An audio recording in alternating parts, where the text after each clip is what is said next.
Hello, welcome back to my channel. My name is Mar, and today we are going to be talking about the second book in the Burn for Burn series, Fire with Fire. And so, if you haven't watched my video for the first book of the series called Burn for Burn, go and watch it now because this video contains spoilers for that book and this next book. And yeah, so go back, watch that on 2x speed, and then come back here because today we are going to be talking about the second book. And I know I said I was going to make a joint video for the second and third book. I lied. Okay, I didn't realize how thick this book was and how much content there was, so it just makes it easier to separate them into two separate videos. Without further ado, let's just get straight into this video because we have a lot of content to cover. Here is a quick summary of what happens in the first book in the series. So the first book takes place in September and it goes into a bit of October as well. We are introduced to the characters Lillia, Kat, and Mary, and these are the main girlies in the book series. And pretty much a series of events leads Lillia, Kat, and Mary to take revenge on those who did them wrong. So Lillia takes revenge on Alex, Kat takes revenge on Rennie, and Mary takes revenge on Reeve. So the first person the girls take revenge on is Alex, and they play pranks on him until pretty much Lillia realizes that everything that happened between her and Alex was a big misunderstanding between them, and she forgives Alex and they become friends again. And at the end of the book, they start the Rennie and Reeve revenge plot at the homecoming dance. Rennie loses homecoming queen to Lillia, and Reeve is drugged by the girls. And on the stage at homecoming, he kisses Lillia. He spots Mary in the gym. He has a seizure, then he falls off the stage and it lands him in the hospital with a broken leg. Mary then causes a electrical surge and all of the lights in the gym explode. And now Lillia, Kat, and Mary are trying to figure out what to do. So that is a super quick summary of the first book, and now we are on to the second book, which is called Fire with Fire. And just to give you some context, when I read this book the first time, I ended up finding an arc of it online. And so when I read the arc version of this book, and there were a lot of changes that happened between then and then, like the now published book. What I'm recapping today is the official published book of the series. So the book starts with the prologue, and we are in Lilia's point of view. And she says that it is Monday morning and it is before school, and she is going to the hospital to visit Reeve and bring him a get well soon gift from the cheerleading team. She reveals that Reeve has been in the hospital since homecoming, which was Saturday, and he injured his fibula. And she also mentions that Rennie hasn't left Reeve's side since Saturday as well. And Lillia pretty much thinks back to homecoming, pretty much reveals that she just hasn't heard anything about Reeve taking a drug test. No one knows about the ecstasy that I slipped in his drink. Reeve won't be suspended, and I won't be going to jail. He's supposed to be discharged today. I guess we both got off easy. So Lillia walks into Reeve's room at the hospital and she sees Rennie. And she also reveals that Rennie hasn't called Lillia back in 2 days. And Lilia's like, she's probably still mad at me because I won Homecoming Queen. So Lillia pretty much places the gift for Reeve on the table, and both Reeve and Rennie are being unwelcoming to her. Rennie tells Lillia to leave because the doctor will be there soon to discharge Reeve. I don't know if I'm imagining it, but when he looks at me over Rennie's shoulder, I think I see hate in his eyes. Then he closes them. Bye, he says. So we are now in Kat's point of view for the prologue, and Kat is with her brother and some of his friends, and they are trying to start Kat's car, which has died. Kat reveals she tried to skip 8th period at school, and she wanted to drive to Mary's house to check up on her, and that's when her car died. And pretty much her brother tells Kat, he's like, dude, relax, a bit. And Kat reveals that she's really skittish because of the things that happened at homecoming. Kat gets a ride from her friend Ricky, and she asks him to take her to Mary's house. I wish I could talk to Mary for just 1 second so I could ease her mind. She has nothing to feel sorry for. She shouldn't feel bad for what happened. That a-hole got what he deserved, plain and simple. Hopefully, now that our revenge stuff is all over and done with, Mary can move on with her life and not waste another second on Reeve Tabatsky. Now we are in Mary's point of view, and Mary has been crying since Saturday, and her Aunt Bet walks into her bedroom and tells Mary that the newspapers have reported that what happened at homecoming was due to an electrical surge, and Mary pretty much thinks back to the dance and how Reeve looked at her. Then her Aunt Bet pretty much mentions that it's reported that Reeve got hurt, and her aunt remembers Reeve because he was the boy that used to tease her all the time. Her aunt asks Mary, "Did you?" And Mary is like, "Did I what?" And Aunt Bet, her eyes go wide, and she's like, "Nothing," and leaves the room. Then Mary thinks back to like how all of these weird things happened to her in the first book, and she's like, "Something is wrong with me. There's one thing I can't let go of. Reeve. I love him in spite of everything he did to me. I love him even while I hate him. I don't know how to stop. And the worst part is that I don't even know if I want to." So it is now 1 week later, and it is Monday, and Mary decides that it is time for her to go back to school. So she starts to get ready and tries to leave her bedroom, but her door handle won't move. And so she starts shaking the door, trying to open it, and she calls her Aunt Bet for help.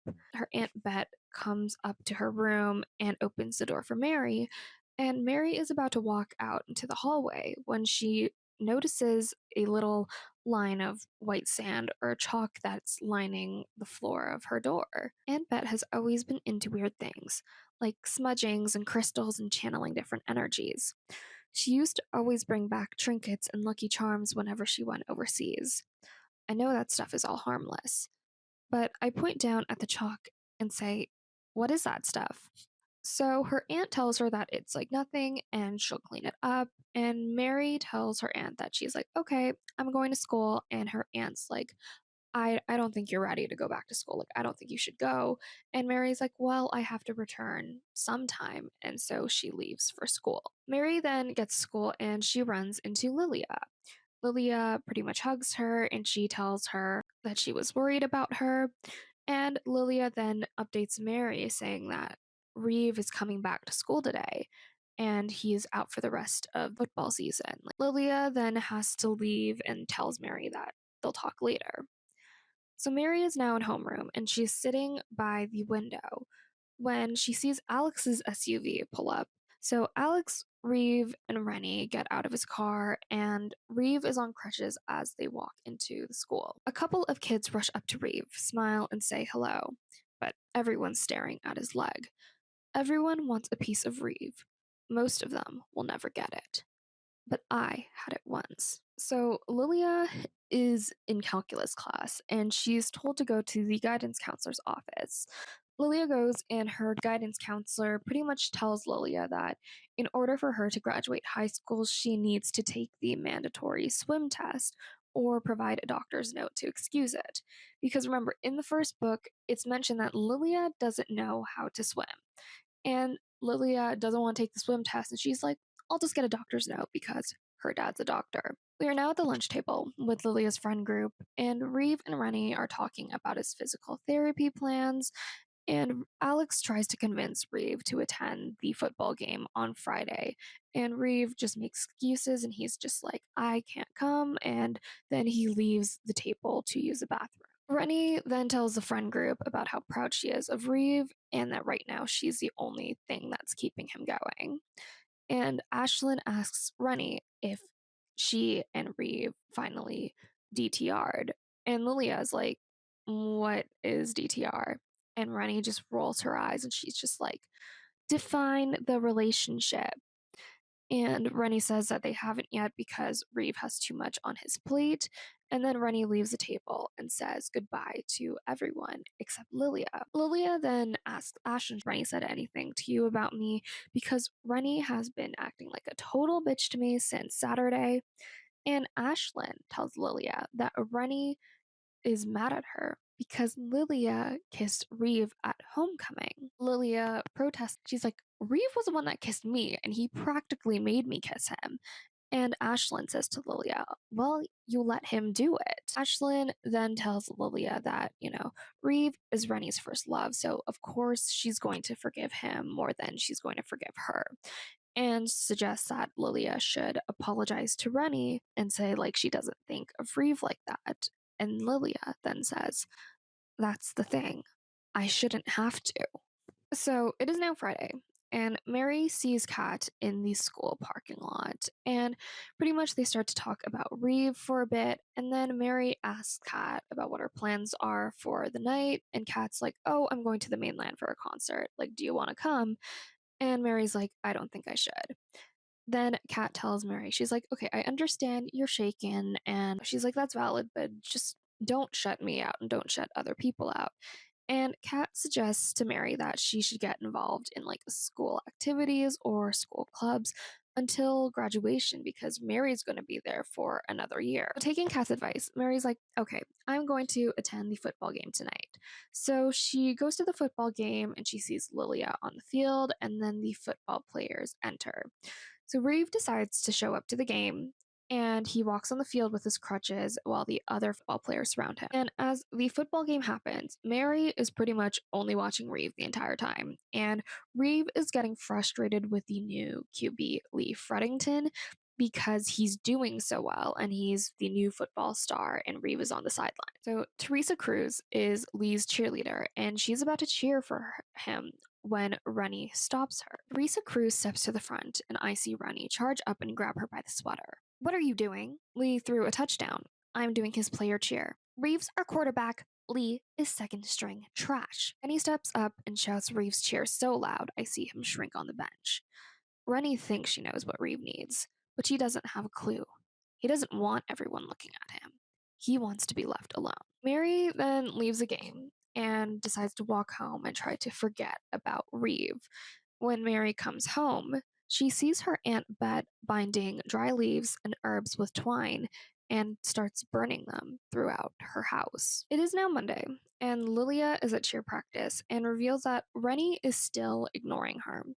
So when cheer practice is over in the locker room, Rennie invites Ashlyn to her house for dinner and half-heartedly invites Lilia. And Lilia's like, I can't come. Like, I have to go visit my horse at the stables. Lilia then goes to the stables to visit her horse, Phantom. She then invites Kat and Mary so they can talk. And Lilia calls Mary's house, and her aunt answers. And Lilia's like, hi, like, this is her friend from school. Can I talk to Mary? And she's met with silence on the other end, and her aunt just hangs up on Lilia. So Lilia spends time with Phantom, and then Kat shows up. And then all of a sudden, Mary shows up as well. Mary tells Lilia that she missed her call because she was taking a nap and explains that her aunt has kind of been weird and is into this new agey stuff now, so to like don't take that personally. Kat asks Lilia, she's like, why did you call this meeting?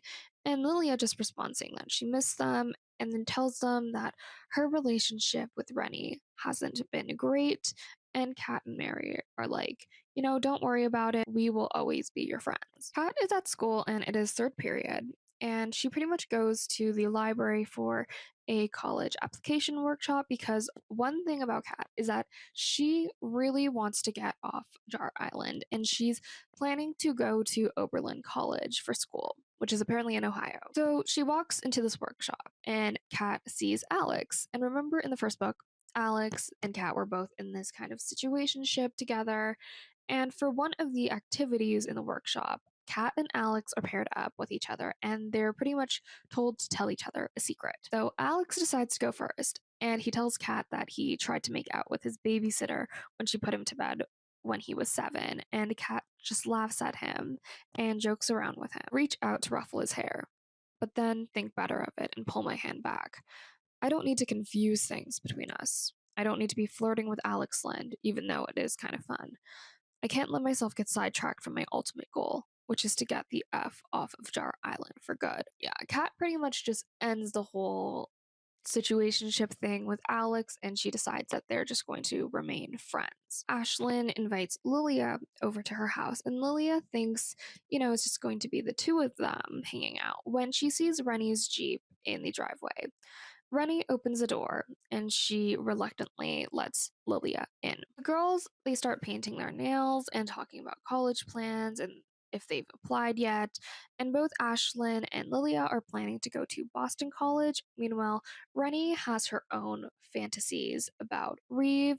She says she's planning to go to Jar Island Community College for a semester until Reeve figures out what he's going to do and then transfer to the same college as him. Rennie then tells them that she's going to miss a couple cheerleading practices because she wants to go to Reeve's appointments with him. And Lilia's like, do you really need to skip practice for that? And Rennie just ignores Lilia and tells Ashlyn to be in charge. Lilia goes to the kitchen to get a soda, and Ashlyn follows her. And Ashlyn tells Lilia that she's sad that her and Rennie are fighting, and Lilia's like, Rennie's the one that's being a bitch. Like, this is not my fault. Lilia then asks Ashlyn if Reeve and Rennie are dating, and Ashlyn's like, they basically are. Then Lilia says, I'm happy for her. I say, and I mean it. I really do. If Rennie and Reeve are officially a thing now, maybe she'll finally get over what happened at homecoming and things can go back to how they were before. And at the very least, they deserve each other. So it is Monday afternoon, and Mary is in chemistry class when she overhears these two girls talking about the yearbook committee, and Mary's like, I should join the yearbook club. And she's like, I'm going to take Kat's advice and join that club. Mary leaves class when all of a sudden Reeve almost bumps into her because he's distracted by the conversation he's having on his phone. And Mary decides to follow Reeve. He heads to the school swimming pool to start his physical therapy. Mary then goes to yearbook club and she's just people watching. And since she joined late, she doesn't really have a job or anything to do. She spots Nadia Cho in her cheerleading uniform and then sees Rennie approach Nadia, but Rennie's not in her cheerleading uniform. And Mary's like, did Rennie quit the team? And Nadia hands Rennie a memory stick, and then Nadia leaves. So Rennie is skipping cheerleading practice for this yearbook club. Mary then walks closer to hear Rennie's conversations with the other students, and Rennie's like, we have more pictures from homecoming. We need to find the perfect shot for the yearbook. So one of the students brings up a shot of Lilia and Reeve, and Rennie suggests another picture that shows the entire homecoming court. A student says to Rennie, she's like, this picture doesn't show who won homecoming king and queen. And Rennie says, are you kidding me? The picture you want is going to make everyone remember the accident, okay? It's going to be a trigger. Not to mention that it's completely disrespectful to Reeve. Rennie then says to the students that the homecoming queen title is still up for debate because Coach Christie is considering a possible recount. Mary is then heading home after yearbook club and she sees Reeve is still at the pool. Lilia is now talking about her plans for Halloween and she's like, trick-or-treating really isn't a thing on Jar Island, so we have something called Fall Fest instead, which is pretty much at the elementary school and they would just run a bunch of like Halloweeny activities. And this year, Lilia is in charge of running it and was supposed to do it with Rennie until she bailed on her. So Rennie is at the lunch table with her friends and she's stressed out about this Fall Fest thing. And Rennie tells Lilia that she can't help her with it anymore. And then Lilia realizes that all of her friends made alternative plans for Halloween, so none of them can help her anymore. Alex tells Lilia that he'll be there to help her, and Ashlyn apologizes for not being able to help, while Reeve says, what are you apologizing for? If you can't do it, you can't do it. Lilia then reveals that for the past 3 years, Reeve always came to Fall Fest dressed up as Jason from Friday the 13th, and he would wear this white hockey mask and chase kids around with a chainsaw because the kids loved it. And so Reeve, Rennie, and Lilia start arguing, and Lilia then realizes that Rennie made it so that no one in their friend group would be able to help Lilia with this event. I finally understand what's been staring me in the face. Rennie doesn't want to be my friend anymore. She is officially through with me. And if Rennie's through with me, she's going to make damn sure that everyone else is too. So Alex stands up for Lilia and he's like, all of you guys suck. And he's like, Lillia, I'll come over to your house after practice and I'll help with the prep. So Lillia, Alex, and Nadia are sitting in their dining room putting together candy bags. And once they're done, Alex leaves. Mary and Lillia see each other in the hall, and Lillia just updates Mary about her friends and Fall Fest. And Mary offers to help Lillia load the stuff for Fall Fest in her car. And after school, Mary is on the way to help Lillia when she sees Alex's SUV, and Alex is already helping Lillia. And when Mary's watching, she notices that Reeve is also there watching Alex and Lillia in his truck. And Reeve scowls, then he drives away. Mary gets home and she notices that her aunt isn't there, so she goes into her aunt's room and starts looking at pretty much what she keeps in there. There are all these books all over the floor, at least 100 of them piled in teetering stacks on top of Aunt Bet's Moroccan rug. There are a few books split open to the pages that don't have any words, only like hieroglyphics, symbols and numbers that don't make sense to me. Mary then notices the shared wall that Mary and her aunt have is bare, and she's like, this used to be covered in like pictures and paintings and photos, and she notices that all that is left are the nails. And Mary gets closer and she realizes that the wall isn't bare and that the nails are laced with string and woven into a pattern that looks like a lopsided star. Her Aunt Bet comes home and Mary runs out of the bedroom and goes into her own. And she puts her hand on the shared wall and she says she feels like this energy or heat like seeping from the other side into her. And Mary then wonders if her aunt put a spell on her. Then Mary says, I guess when you live with a crazy person, it's hard not to feel crazy sometimes too. It is now Halloween night, and Lilia is at Fall Fest and she's dressed as a ballerina. Alex arrives dressed as Clark Kent, and then Reeve arrives dressed as Jason from Friday the 13th. And Lilia is surprised that he showed up and they have this awkward conversation. Hey, Reeve grunts from behind his mask. I clear my throat. So I feel bad I made you come when you really can't do anything, which is what I tried to explain to you in the first place. We stare at each other for a second. Nice costume. I wait for him to make a crack, maybe ask me where my tiara is, but he doesn't. He reaches out and touches my tutu, and I can feel my insides heat up. So Reeve is unable to chase the kids around because of his leg, so Alex steps in to do it, and Reeve just hands him the mask, and he's just like, okay, fine, you can do it. Go show off to your girl. Alex then jokes to Lilia and says, I think Reeve's still channeling his inner Jason, and Lilia thanks Alex for helping her. In an hour and a half, it'll all be over. I wasn't going to go to the haunted maze because I didn't want to see Rennie, but now I think I will go. I have as much right to be there as she does. They're my friends too. Look how Reeve and Alex showed up for me tonight.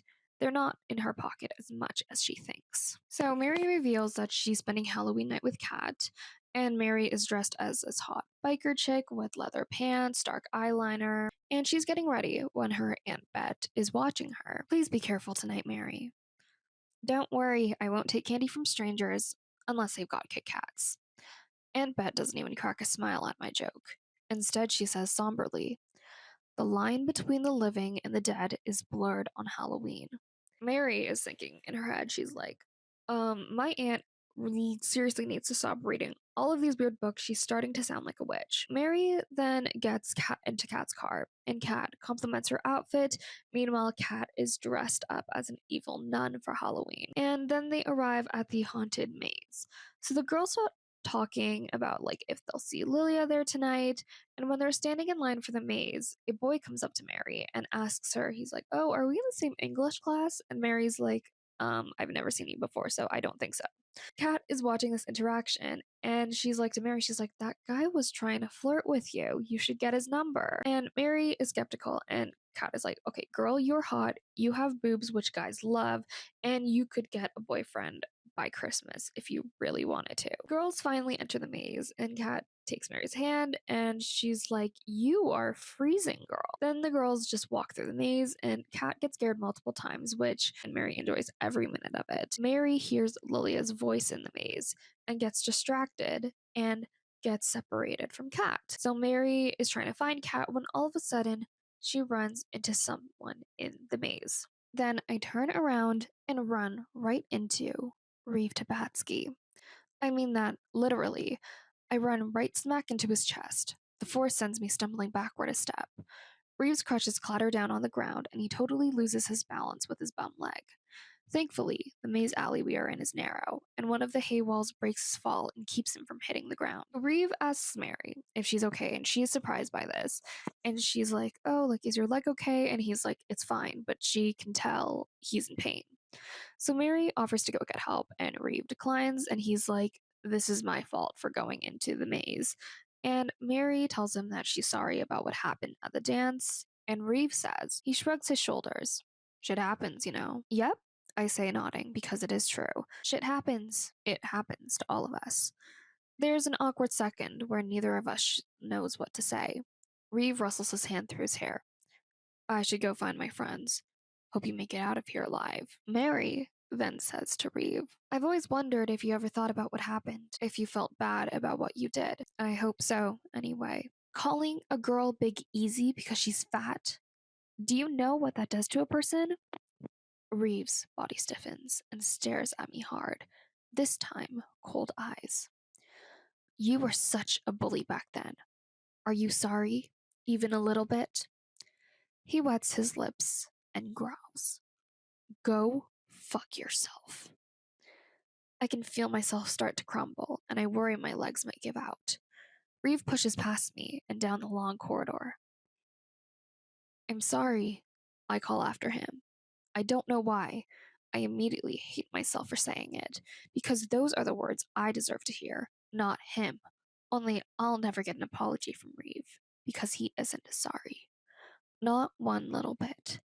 And then I feel it coming. A tidal wave, a tsunami, the surge inside me.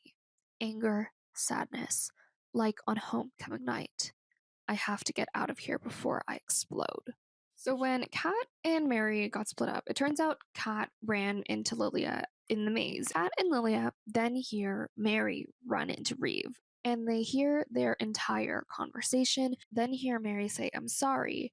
Then they see Mary sprint past them. Lillia and Kat follow her through the maze and eventually catch up to her. They ask her, she's like, "Okay, like, what do you want us to do? Like, how can we help you?" And Mary just breaks free from Lilia's grasp and she runs off. Lilia's like, "Okay, let's give Mary some space." And Kat's just like, "I'm worried that Mary might do something to herself." And then the girls hear Ashlyn call out Lilia's name, and Ashlyn's like, "Lilia, we're about to leave."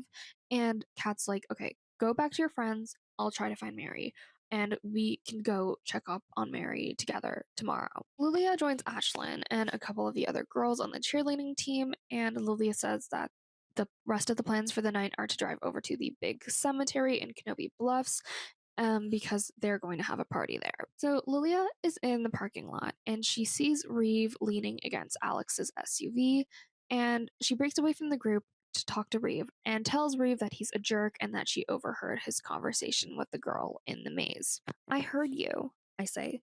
"I heard what you said to that girl in the maze. Go F yourself? Seriously?"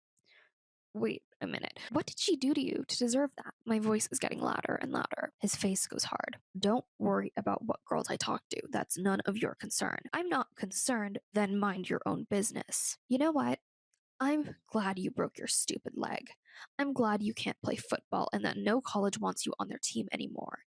You deserve everything you're getting because you're a bad person."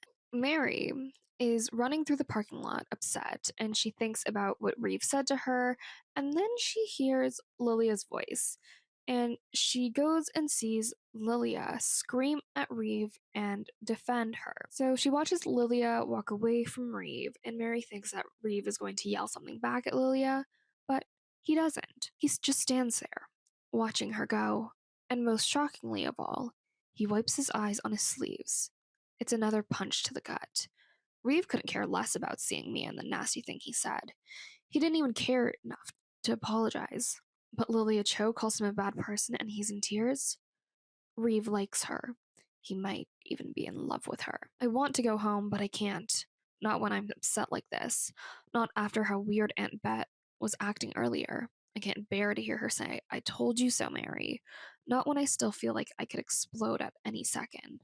I stand up, wipe the dirt from myself, and head straight into the woods. Lillia is at the Halloween party in the cemetery, and Lillia is drinking and she's watching Reeve, who is sprawled out on a couch, while a bunch of junior girls surround him. So Rennie goes up to Reeve and gets him a beer and asks him if he has any other requests, and Reeve just starts to become super picky with his requests, and Lillia, being drunk, starts to mock Reeve, and Reeve becomes annoyed with Lillia. So Alex does his best to distract Lillia from Reeve and realizes that Lillia is drunk, and Lillia just starts talking nonsense to Alex. We watch as PJ kicks the football high into the air. Field goal, he crows. Derek goes, "No, dude, the end zone is Zane plot." He points to a collection of moss covered white stone crosses, dead center in the cemetery. The Zanes, that must be Mary's family. I didn't realize they were old school Jar Islanders. So Lilia is leaning against Alex and she sees Reeve get up. And Reeve says to Rennie, he's like, "I'm leaving." And Rennie's like, "No, like, can we stay a little bit longer? Like, I'll drive you home, but please stay." And Lilia says to him, "Bye. Don't let the door hit you on the way out." And then she laughs hysterically. This upsets Rennie, and Rennie and Lilia start to argue in front of everyone. Alex says, "Dude, she's drunk. She doesn't know what she's saying." "I do too," I say, poking him in the chest. I sit up straight and say to Rennie, "You bailed on the fall fest, and then you made it so no one else would help me." Rennie closes her eyes and shakes her head. "I'm so sick of listening to you. You whine and cry and pout. Poor little Lilia needs so much help, she can't do anything for herself. She needs everyone to rescue her. Your whole damsel in distress routine is getting old, Lil." Alex tells Rennie that she's acting like a bitch, and Rennie calls Alex Lilia's little puppy. "Oh, damsel in distress," I repeat. "Like when I was calling out for you to help me that night at the party? But wait, you said you didn't hear me, right? Or did you? And you were too busy with your guy?" So Rennie pretends not to know what Lily is talking about. And she's like, "This girl's too wasted." And she says that she and Lilia are done being friends and she walks away to find Reeve. Alex asks Lilia about what the whole fight was about. And Lilia's just like, "Can you take me home?" Now we're Mary's point of view. And Mary is walking out of the woods and she stumbles onto this random residential street and she has no idea where she is. So she starts walking in the middle of the street when a car comes by, and it turns out to be the guy from the maze who was trying to flirt with her. He tells her his name is David and offers to give her a ride, and Mary introduces herself to him as Elizabeth because she doesn't want to tell him that much about herself. And so she gets into his car and they start to talk and get to know each other a bit while he drives around. And he eventually ends up driving Mary back home. And when they get to their house, they kiss. Mary realizes that she's like, after they kiss, she's like, "Oh, like, I don't like this guy like that." And she leaves his car without giving him her number. Mary then enters the house and her Aunt Bet is like, "Who was that boy?" And Mary's like, "It was no one." And her aunt tells her that she needs to stop. And Mary has this anger in her that just like radiates. And she confronts her aunt about the books. And she's like, "I know what you've been reading. I've seen the strings on your wall." Like, and Aunt Bet is like, "This is for your protection and that they're binding spells." And Mary's like, "Okay, you have gone crazy. Take those strings down and stop with your little rituals," or she's going to tell her parents about her aunt. So it is the next day, and Kat goes to pick up Lilia so they can go to Mary's house. And Lilia tells Kat about what happened at the cemetery, and Kat tells Lilia that she couldn't find Mary. So they arrive at Mary's house, and Mary is in the garage working on her bicycle. The girls talk about Reeve, and Mary is still upset that she can't get over him. And the girls, they're like, "It's going to take time," and Mary's like, not convinced. In her quiet way, she says, "Funny thing is that Reeve wouldn't care if I died or not. Do you know how that feels after everything I've been through? And it's not because he's heartless. He does care about some people." She lifts her head and looks at Lilia. "But not me." Lilia is confused and she's like, "Why is Mary looking at me?" "I heard you guys last night in the parking lot. I heard the things you said to him. Nobody's ever stuck up for me that way before. Did you know that Reeve cried? He cried after you told him off in the parking lot." That's how much he cares about what you think. Lillia is like, what do you mean Reeve cried? And Mary tells her that it's because Reeve likes Lillia. Lillia doesn't believe her. And Kat then brings up what happened at homecoming. Lillia is just like, yeah, because he was on ecstasy. And Kat reveals other memories of Reeve and Lillia together. Mary then gets an idea and she realizes that Reeve gets everything he wants, but the only thing he doesn't have is Lillia.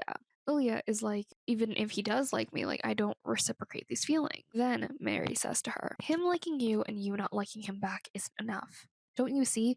The thing that made it so bad for me was that Reeve made me believe there was a chance. He drew me in, spent all that time with me. He told me his secrets. He made me feel special. He made me think I had a chance.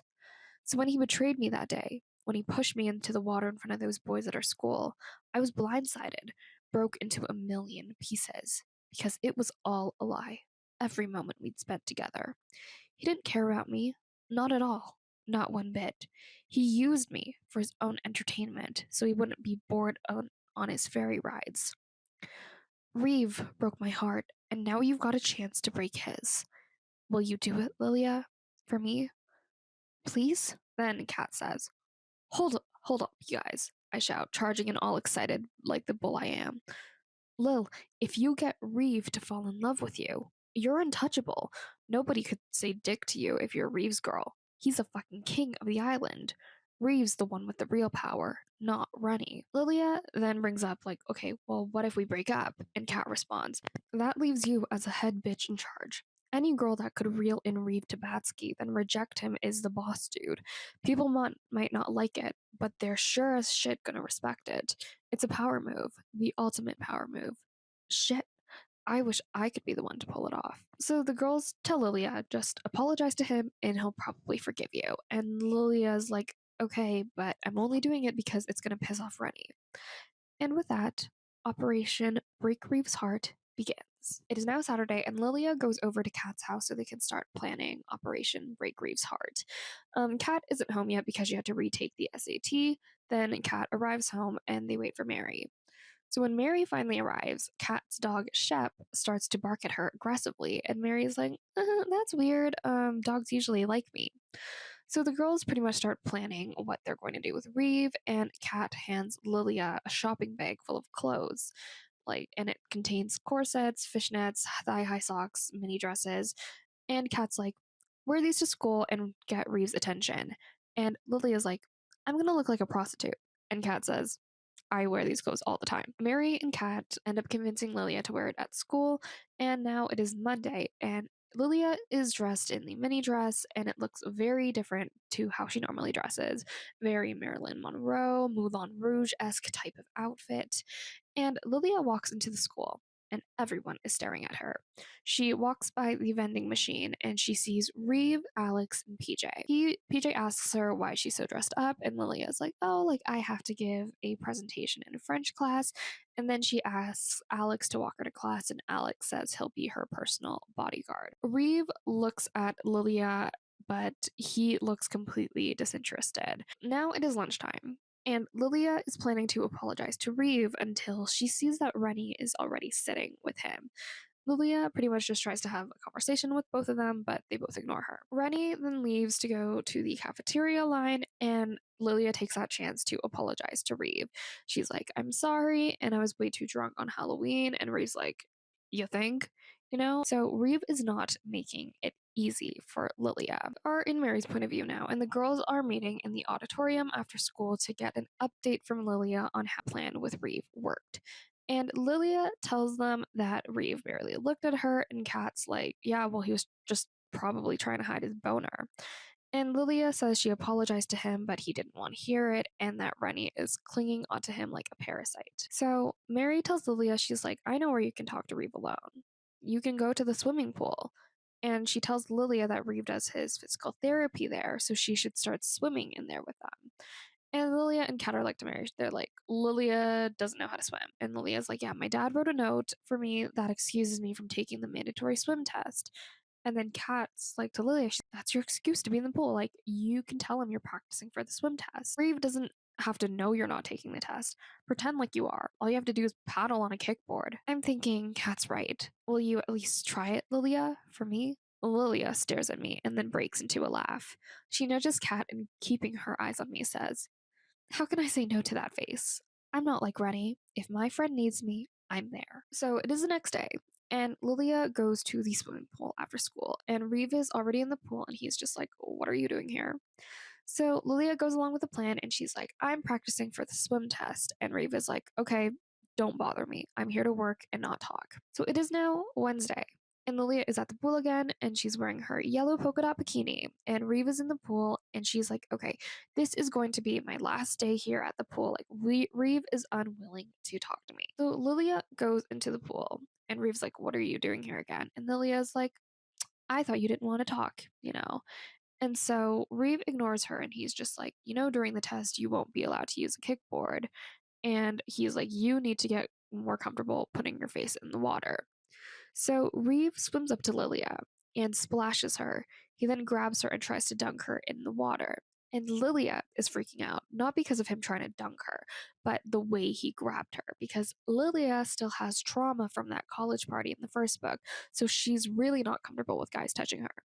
So Reeve lets her go and gets out of the pool. And Lilia screams at him. She's like, never do that to me again. And Reeve's just like, well, you need to learn how to get your hair wet and worry less about your looks. He shakes his head at me like I'm some sad case. Then he walks off with his slight limp so it's more like a strut. The door slams behind him, and my heart is still racing. Lilia is then at home, and she's trying to find her black one-piece swimsuit for swimming tomorrow so she can prove Reeve wrong. So she finds the bikini that she wore the night of the college party and throws it out. It is now Friday, and Kat is at school wandering the halls when she sees Mary tucked underneath the stairwell. And Kat notices that she's skipping class, and Mary is like, yeah, I forgot to study for my Spanish quiz, and I'm hiding out until next period. Kat then asks Mary if she wants to hang out later that night, and Mary says, yeah, sure. Well, it is later in the night, and Kat picks up Mary, and they go for a drive, and Kat's like, I'm hungry. Let's go to the diner and get something to eat, but Mary's not hungry, so she's like, I'll just stay in the car. So Kat walks into the diner, and she sees the entire Jar Island football team and cheerleading team. And Kat's like, oh yeah, tonight was the last football game of the season. So Rennie sees Kat, and she starts trying to provoke her. Kat, are you like stalking me or something? Rennie says. How many times do I have to tell you? I'm not a lesbian. Loser trash. That's it. I turn to say something back, but I don't have to. Lilia sets down her menu and says, Rennie, you're just pissed that we all got roses from our players tonight and Reeve couldn't be bothered to show up for you. You can't sit with us! So everyone goes silent and turns to face Lilia, and Lilia is also equally as surprised she said that to Rennie. So Kat doesn't look at Lilia because, no one can know that they're friends. And so Kat walks out of the diner back into the car, and Mary's like, are you okay? And Kat's responds, yeah, I'm good. Mary is now thinking about quitting the yearbook committee, but she decides against it because she wants to be involved in a club at the school. After the meeting, Mary walks by Coach Christie's office and hears the coach and Rennie in a heated argument. Coach Christie says Rennie hasn't shown up to the last month of cheer practices, and Rennie blames it on Lilia. She says Lilia stole homecoming queen from her, and she's the reason why she hasn't been attending these practices. And Coach Christie tells Rennie, she's like, I counted the ballots myself, and Lilia won fair and square. Rennie still won't back down, and the coach tells her to stop being petty and to not ruin her friendship with Lilia. There is no friendship, and you can tell me all you want that perfect little Lilia had nothing to do with me getting screwed over that night, but I'll never believe you. Also, you suck as a cheering coach, and your routines are all tired, and nobody likes the music you pick for the halftime routines. Rennie storms out of the office and past Mary. It scares me to know that Rennie knows the truth about what we did, but thank God there's no way she can prove it. It is now Monday afternoon, and Lilia is at the pool swimming laps, and Reeve arrives and starts watching Lilia swim. Lilia asks him where his cast is, and Reeve says he's trying to build up his pain tolerance and joins Lilia in the pool, and Lilia tells him that he's to blame if he re-injures his leg. So Lilia then gets out of the pool and Reeve follows her. You know what? I wasn't going to say anything, But yeah, Lil, let's talk about my injury. Lily is like, I have no idea what you're talking about, and she tries to leave, and Reeve grabs her arm and tells Lillia that he knows she's the one who put something in his drink at homecoming. Tell me why, he says, his voice harsh now. His green eyes are boring into mine, and I'm looking back at him, trying not to flinch, trying not to give anything away, and forcing myself to maintain eye contact. Don't they say liars can't look you in the eye? You don't remember giving me a cup of punch? We were sitting at the table, you were bitching at me for leading Rennie on, then we made nice and cheersed cups. You don't remember any of that? Lilia was like, you were drunk, and Reeve tells her no. At the hospital, they did a drug test and it came positive for MDMA or ecstasy. Lilia's like, well, you were drinking at Ashland's in limo at the dance. Like, where would I even get drugs if it were me? Like, I don't even know any drug dealers. And Reeve tells her that she does know a drug dealer. The college guys that Lilia and Rennie met at the beach were drug dealers, as Rennie took Reeve to their house once to buy weed. Lilia is frozen because, that night is traumatic and she didn't know that the guy was a drug dealer. Didn't Rennie already tell you? I say. In this moment, I hate her like I've never hated anyone in my life. No, she didn't tell me anything. I saw it with my own two eyes. I was there that night, at that party. I don't believe you. It was that house over Shore Road, a piece of shit rental my dad manages. I rolled up over there after Alex's party died out.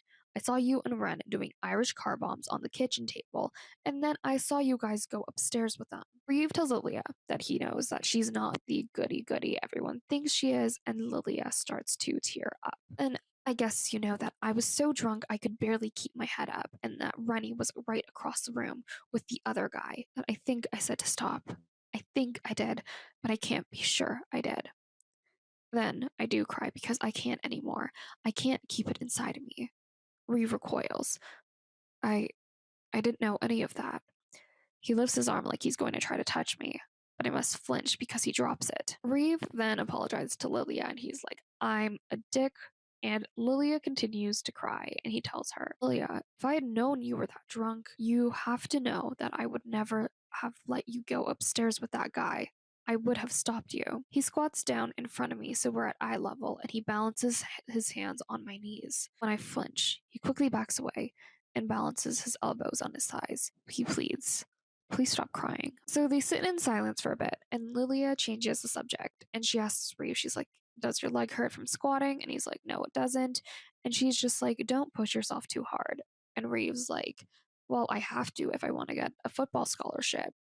And Lilia's like, well, you need to listen to your physical therapist, and then starts to complain about how she hates going outside after swimming with her wet hair. Then let's not go yet.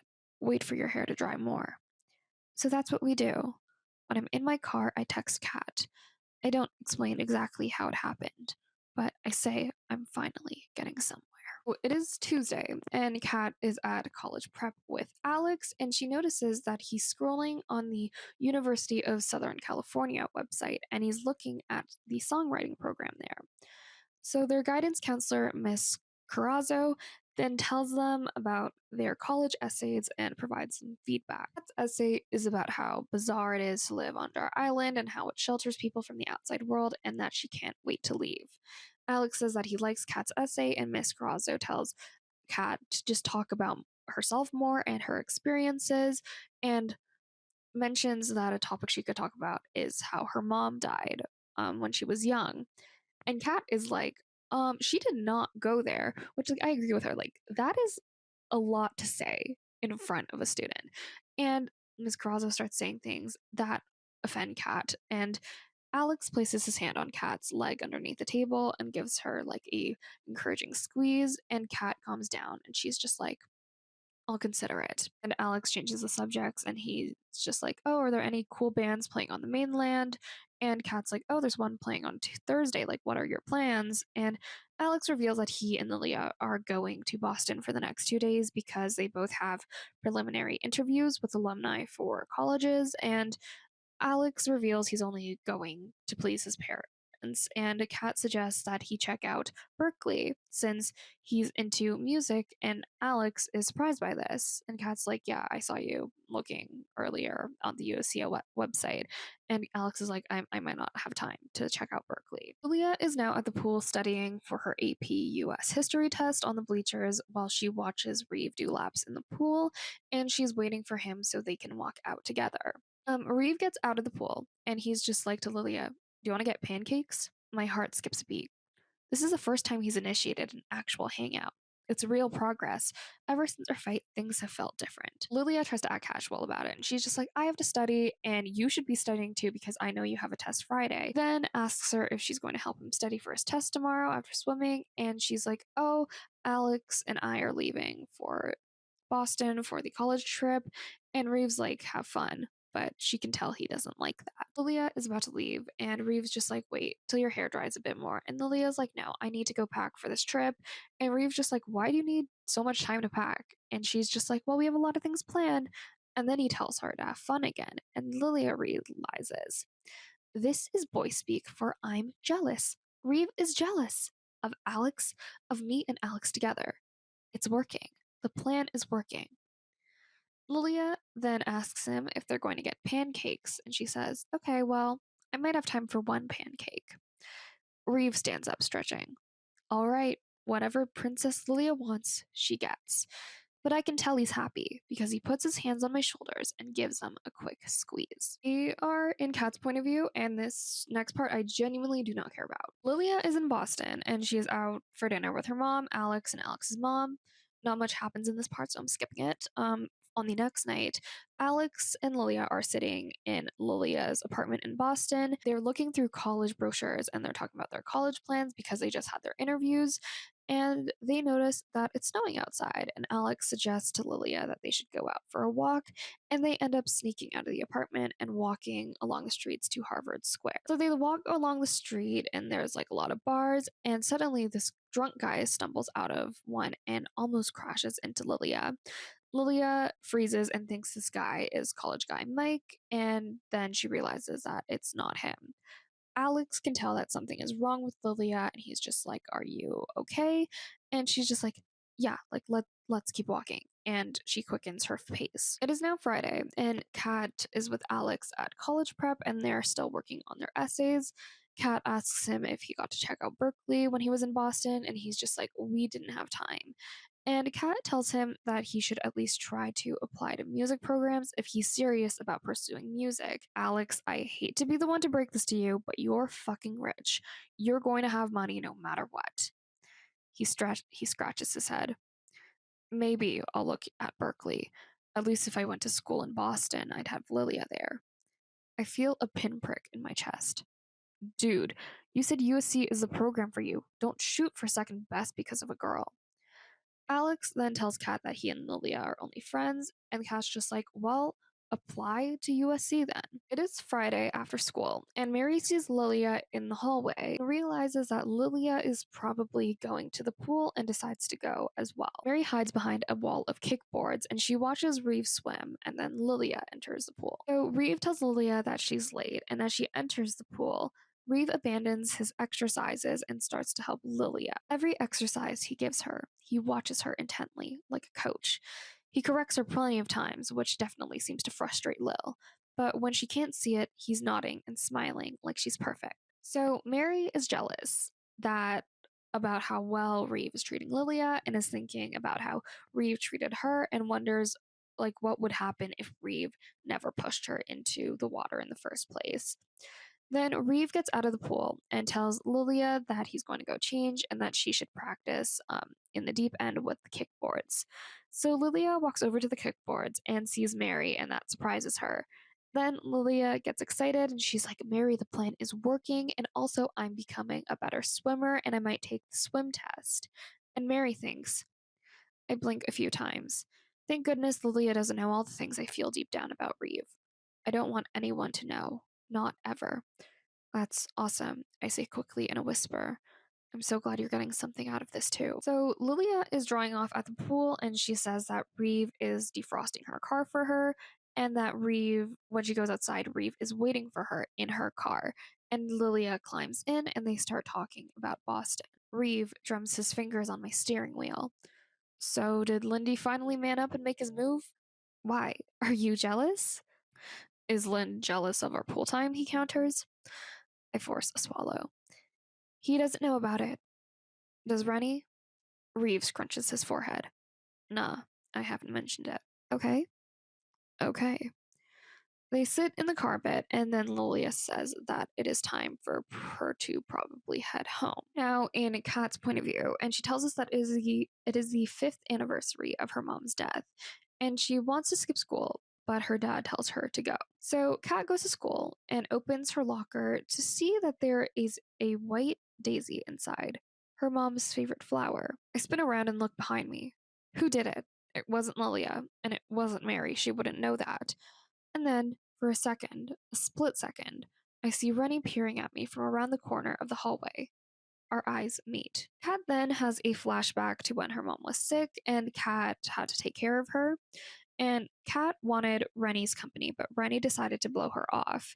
And during that moment, Kat had blamed her mom for making it that her friend didn't want to come over to hang out with her. And she says, I blame the wrong person. Not my mom. She was sick. She needed me. It was Rennie. And maybe if Rennie had been a better friend, maybe I would have had more patience, taking better care of my mom that day. It's unforgivable, really. I take the daisy, the one Rennie put in my locker, and throw it into the garbage can. I don't know if she's still watching, but I hope to God she is. It is Tuesday, and Lilia goes to the pool after school and sees that Reeve isn't there. She texts Reeve, and Reeve's like, I'm working in my dad's office and I'm done with the pool. Lilia's like, okay, something is wrong, and she drives to see Reeve in his dad's office. She sees Reeve and she's like, I was nervous that you didn't show up. And then she notices that he doesn't need to wear his cast anymore. She's like, why aren't you celebrating? Reeve then tells her that his hard work didn't pay off because he's still struggling to keep up with everyone on the football team and won't be good enough to get a football scholarship. I'm going to be on Jar Island forever. I stay still and quiet as he tries to yank open a file drawer. It's stuck, and he pulls it so hard that the keys he's organized slide together into a heap. Reeve's face goes red. He looks like he's going to cry or maybe punch a wall. Fuck, he yells. I jump in my seat and he shakes his head. I'm sorry, he says, and he lets out a choke sound. He's crying. Reeve Tabatsky is crying. I'm not sure what to do. Rennie's so good at comforting him and saying all the right things. I've never been great at comforting people. So Lilia is like, you don't need to apologize. And she thinks to herself that she's like, okay, I'm the one that put Reeve in this position in the first place. And so Reeve and Lilia then start to talk about what Lilia said to him on Halloween night.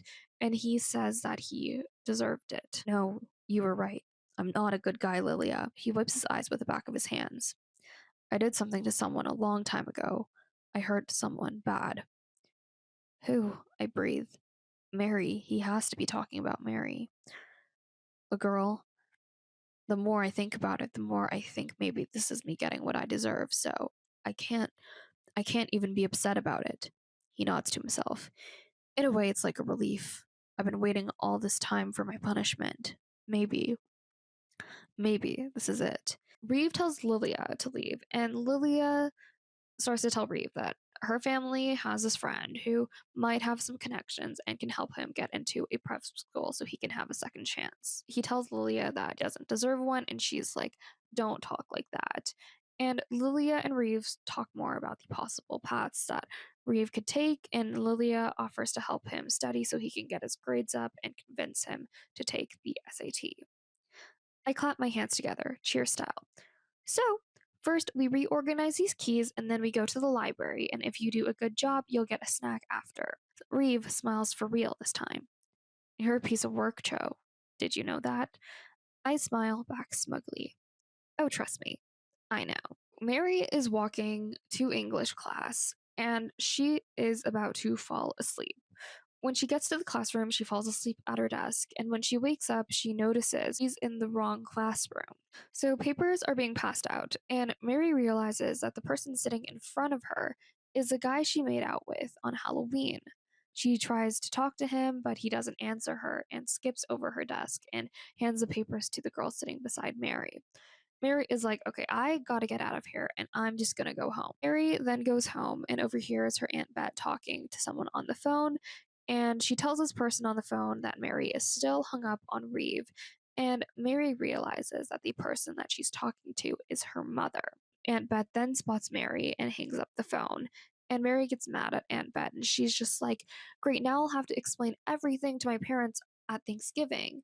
And her aunt tells Mary that her parents aren't coming home for Thanksgiving. Mary then has a flashback to her parents being concerned about her after nobody showed up to her birthday, and they ask her if she wants to switch schools or go to the school on the island. All I want is to stay at Montessori, I said, with Reeve. Lilia is at home with her mom and Nadia, and they're talking about their Thanksgiving plans. And Lilia asks Nadia about what Rennie is doing for Thanksgiving. Nadia then asks Lilia if something happened between her and Rennie, and Lilia's like, why? Like, did she say anything to you? And Nadia's like, no, like, I just noticed you guys haven't been hanging out anymore. And Lilia's like, yeah, like, well, we drifted apart, and Nadia understands. But Nadia still likes Rennie, and Lilia says, I hate that Nadia puts her on such a pedestal. Like, she sees Rennie as this magnetic force of nature, and I'm her goody two shoes older sister. If Nadia only knew the trouble I'd gotten into this year, she wouldn't think I was so boring then. So it is now Thanksgiving dinner, and we meet Lilia's dad, and they talk about Lilia's plans for college. Lilia's first choice is Boston College. And after dinner, Lilia gets a text from Reeve, and he's like, do you want to come over? Just you? And Lilia asks her dad, but he won't allow her to go. Kat is now at school, and she gives Miss Carrazzo a draft of her new essay, which is about her mom. And she tells her that she doesn't want this to be shared in the group and would like her to read it just privately. I haven't really been adding my commentary because there's so much we need to get through in this book that I don't think my commentary is like that important.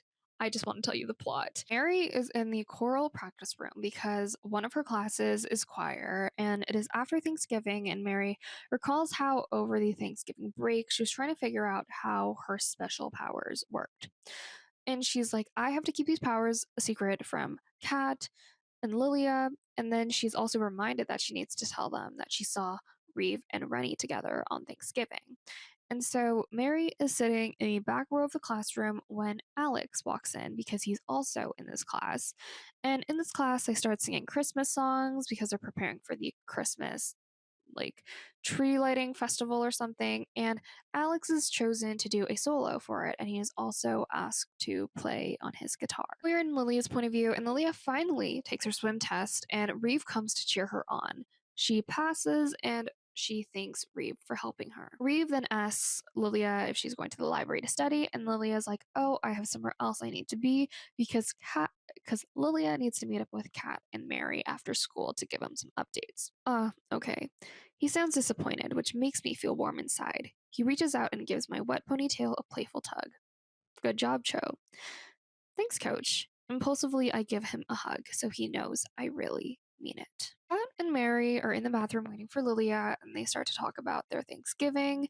And Mary tells Kat that, like, her parents couldn't come.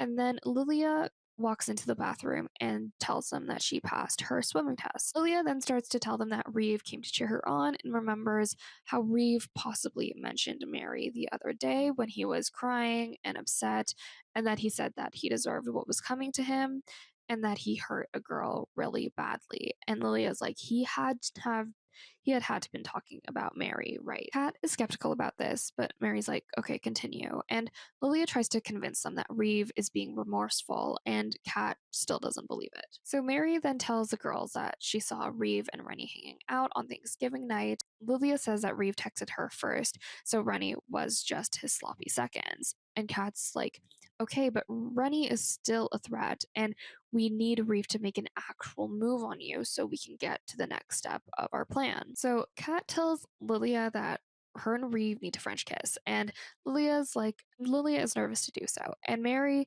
suggests that they do it at the tree lighting festival. They agree to do it, but Lilia hopes Rennie won't be there. Lilia then texts Reeve and asks him if he wants to go to this festival, and he agrees to go. And Kat reads her text and says, boom, Then you're on to step two, which is make Reeve think you're his girlfriend through Christmas, be all cozy and shit so he buys you a present. Then we'll know for sure that he sees you as girlfriend material. Lillia then asks what step three is, and Mary says, on New Year's Eve, you leave him hanging at midnight. Okay, good. And then January 1st, I'm done. New year, new start. So they're about to celebrate this plan when a girl walks into the bathroom and Mary walks out. Kat pretends to use the toilet and Lilia fixes her makeup. Mary is waiting for them in the hall and she overhears Kat tell Lilia that Mary's parents didn't show up for Thanksgiving, and both girls are worried about Mary and they know Mary isn't telling them the whole picture of what is happening in their life. Lilia is now at Java Jones and she's waiting to study. She's waiting for Reeve so they can study. She gets a text from Reeve saying that he can't make it because his leg feels sore, and Lilia frowns. And she's about to text him back when all of a sudden she sees his truck drive past a coffee shop and she's just like, what the fuck? Lilia then assumes he's on his way to Ronnie's and she storms out of the coffee shop and sees that he's heading toward the ferry parking lot. Lilia then gets to the ferry lot and she hides so she can watch Reeve, and she just sees him sitting in his truck waiting to load it onto the ferry. Lilia then walks up to Reeve's truck and knocks on his window, and she's just like, oh, like, hey there, so nice to see your legs better. Don't bother texting me later or any other day, and starts to walk away. Reeve stops Lilia from leaving and catches up to her, and Lilia's like, why did you lie to me? Reeve's like, it's better if you don't know, and I don't want to tell you. And Lilia then gets upset and starts crying because she assumes that he's off to the mainland to see another girl, and Reeve is surprised. Fine, you want to know where I'm going? He fishes something out of his pocket, a piece of paper. He hands it to me. I wipe my eyes so I can read it. There are two names written down, and neither of them are girls' names, and an address to a fraternity house at UMass. I look up at him. It doesn't make sense. His mouth is set in a grim line. I'm going to whoop those fuckers' asses. And then he starts walking back toward his truck. So, yeah. Reeve finds the information about the two college guys that Rennie and Lilia met in book one, and Reeve is going to the mainland to handle them. And Lilia tells him that she doesn't want him to go, and Reeve says that they deserve to get beaten up. Lilia tells him that it's like, it won't change anything, like, don't go. If this is for me, I don't want it. You go over there, it'll only bring everything back to me, and all I want to do is forget. Reeve tells Lilia, he's like, you can't bury what happened to you, and you have to deal with it. And she's just like, I know, but I want to deal with it on my own terms, not like this. We're staring at each other. Neither of us is blinking, and Reeve finally bows his head and nods. I wanted to make things right for you. He reaches out and takes my hand and locks his fingers around mine. I let him do it, even though I feel like I shouldn't. So it is now Monday, and Kat is at school, and she tells us that Miss Carrazzo really liked her essay, and it brought her to tears. It is now the day of the tree lighting festival, and Lilia is on Main Street, and she is watching Mary and the Jar Island Chorus sing Winter Wonderland, and she sees that Alex is there too, and she is waiting to hear his solo. Lilia is with Ashlyn, and they're waiting for Derek and Reeve to come back with their hot chocolates, and Rennie is at work, so it works out that she's not there. Ash and Lilia are talking about how cute Alex looks, and Ashlyn asks Lilia about what's going on between her and Reeve. And Lilia's like, you know, like, no, like, nothing is ever going to happen between Reeve and I, never. And Ashlyn is about to reply when she turns around and sees Derek and Reeve. So Lilia is like, oh my gosh, I hope Reeve didn't hear me say that. Lilia then sees Kat staring at her and realizes that it's time to start step one of their plans. So Lilia stands next to Reeve and she pretends she's cold so he can give her his jacket, and Reeve just acts like he doesn't want to, and then he finally gives it to her with some attitude, and Lilia is like, okay, why is he being a jerk? Ashlyn and Derek leave them because they want to go make out near the tree, and Lilia then asks Reeve why he's being so grouchy, and he's just like, I'm not. Lilia then shoves his coat back at him, and she's like, I'm leaving. Tell Alex I had to go. And she starts walking away from Reeve. Reeve catches up to her. Breathing hard, he whirls me around so I'm facing him. His green eyes are bright. He fixes them on me. He doesn't blink once. In a low, urgent voice, he says, I like you. I've been holding it in for Lynn's sake, but I like you. I can't help it. He watches me and waits for me to say something. Do something. No more games, Cho. You and me. Is this real? Lilia thinks over what he says, and Lilia's like, it's real. And Reeve tells her that he overheard what she said to Ashlyn and asks her why she said that. I don't know what else to tell him except the honest answer. Because I'm scared. I don't want to hurt anybody. You least of all. I stand there shivering. Reeve puts his coat on my shoulders, and then I let him help me into it. He pulls me towards him, then he slides my arms around his neck. Okay, he whispers. I nod, my heart beating so fast and so hard I can hear it. I think I can hear his too. And then he kisses me, and I stop thinking altogether. Mary sees Reeve and Lillia slip away from watching the choir and follows them. She watches Reeve and Lillia kiss. Reeve's kissing her, so soft and gentle, like she's a porcelain doll that will break in his arms if he's not careful. She's never looked prettier, like an angel, roses in her cheeks, her shiny hair whipping around them. It's like a movie. Two teenagers kissing in the parking lot, Christmas carols in the background, the tree all lit up behind them. Mary watches everything go according to plan, but she feels hurt by this. Why does it feel so terrible? I feel a surge, a heat roar up inside me. As bad as I'm hurting now, he'll hurt 10 times worse. That's the only thing that keeps me going. Kat is sitting on the ground watching Alex sing his solo in Baby It's Cold Outside, and Kat is pretty much just saying, like, oh, like, Alex has a sexy voice kind of thing. And once he's done, Alex is looking for his friends in the crowd, but he can't seem to find them. He then spots Kat, and Kat whistles for him, and he smiles. Kat then realizes that Mary is gone, and she wonders where everyone went. The mayor steps up to the podium and signals for the Christmas tree to turn on. And it does, for a second, before it flickers out, and all of the other lights too. The street lamps, the shop windows, the traffic lights, until it's completely dark out. Then everything starts flashing, on and off, like there's some kind of issue with the damn power. Damn, does this whole island need to be rewired? I'm about to run for my life for the second time this year, but then everything clicks back on, good and strong, and everyone in the crowd applauds like it's a true freaking Christmas miracle. Which, hell, maybe it is, but I'm bouncing out of here either way to be safe. So it is Wednesday, and Lillia is sitting at the lunch table with her friends, and two sophomore girls come up and talk to Rennie about her New Year's Eve party. So Rennie's New Year's Eve party is all anyone can talk about, and it's going to be at her mom's gallery before she sells the place. And pretty much it's this whole like Great Gatsby 1920s themed. Leah then gets the idea to host a party since her mom and Nadia will be in New York this weekend, and Rennie is unconvinced. She's like, your mom let you throw a party. And Lilia just ignores her and asks Reeve to help get her some kegs and alcohol, and Alex offers to pick up pizzas for Lilia. So after school, Lilia and Reeve go thrift shopping so they can find him an outfit to wear for Rennie's party. And after they're done shopping, Reeve invites Lilia to his family's open house, which is on Sunday. Reeve then drives Lilia home, and he's like, okay, the kegs are set for your party, and I can help pick up the pizzas as well. And I'll come over early to help set up. And Lilia's like, well, okay, people are going to notice we're together if you keep doing all these nice things for me. And I don't want to tell anyone just yet. Reeve's like, well, we can't hide it forever. And Lilia's like, yeah, but I just don't want to throw it in people's faces, aka Rennie and Alex's.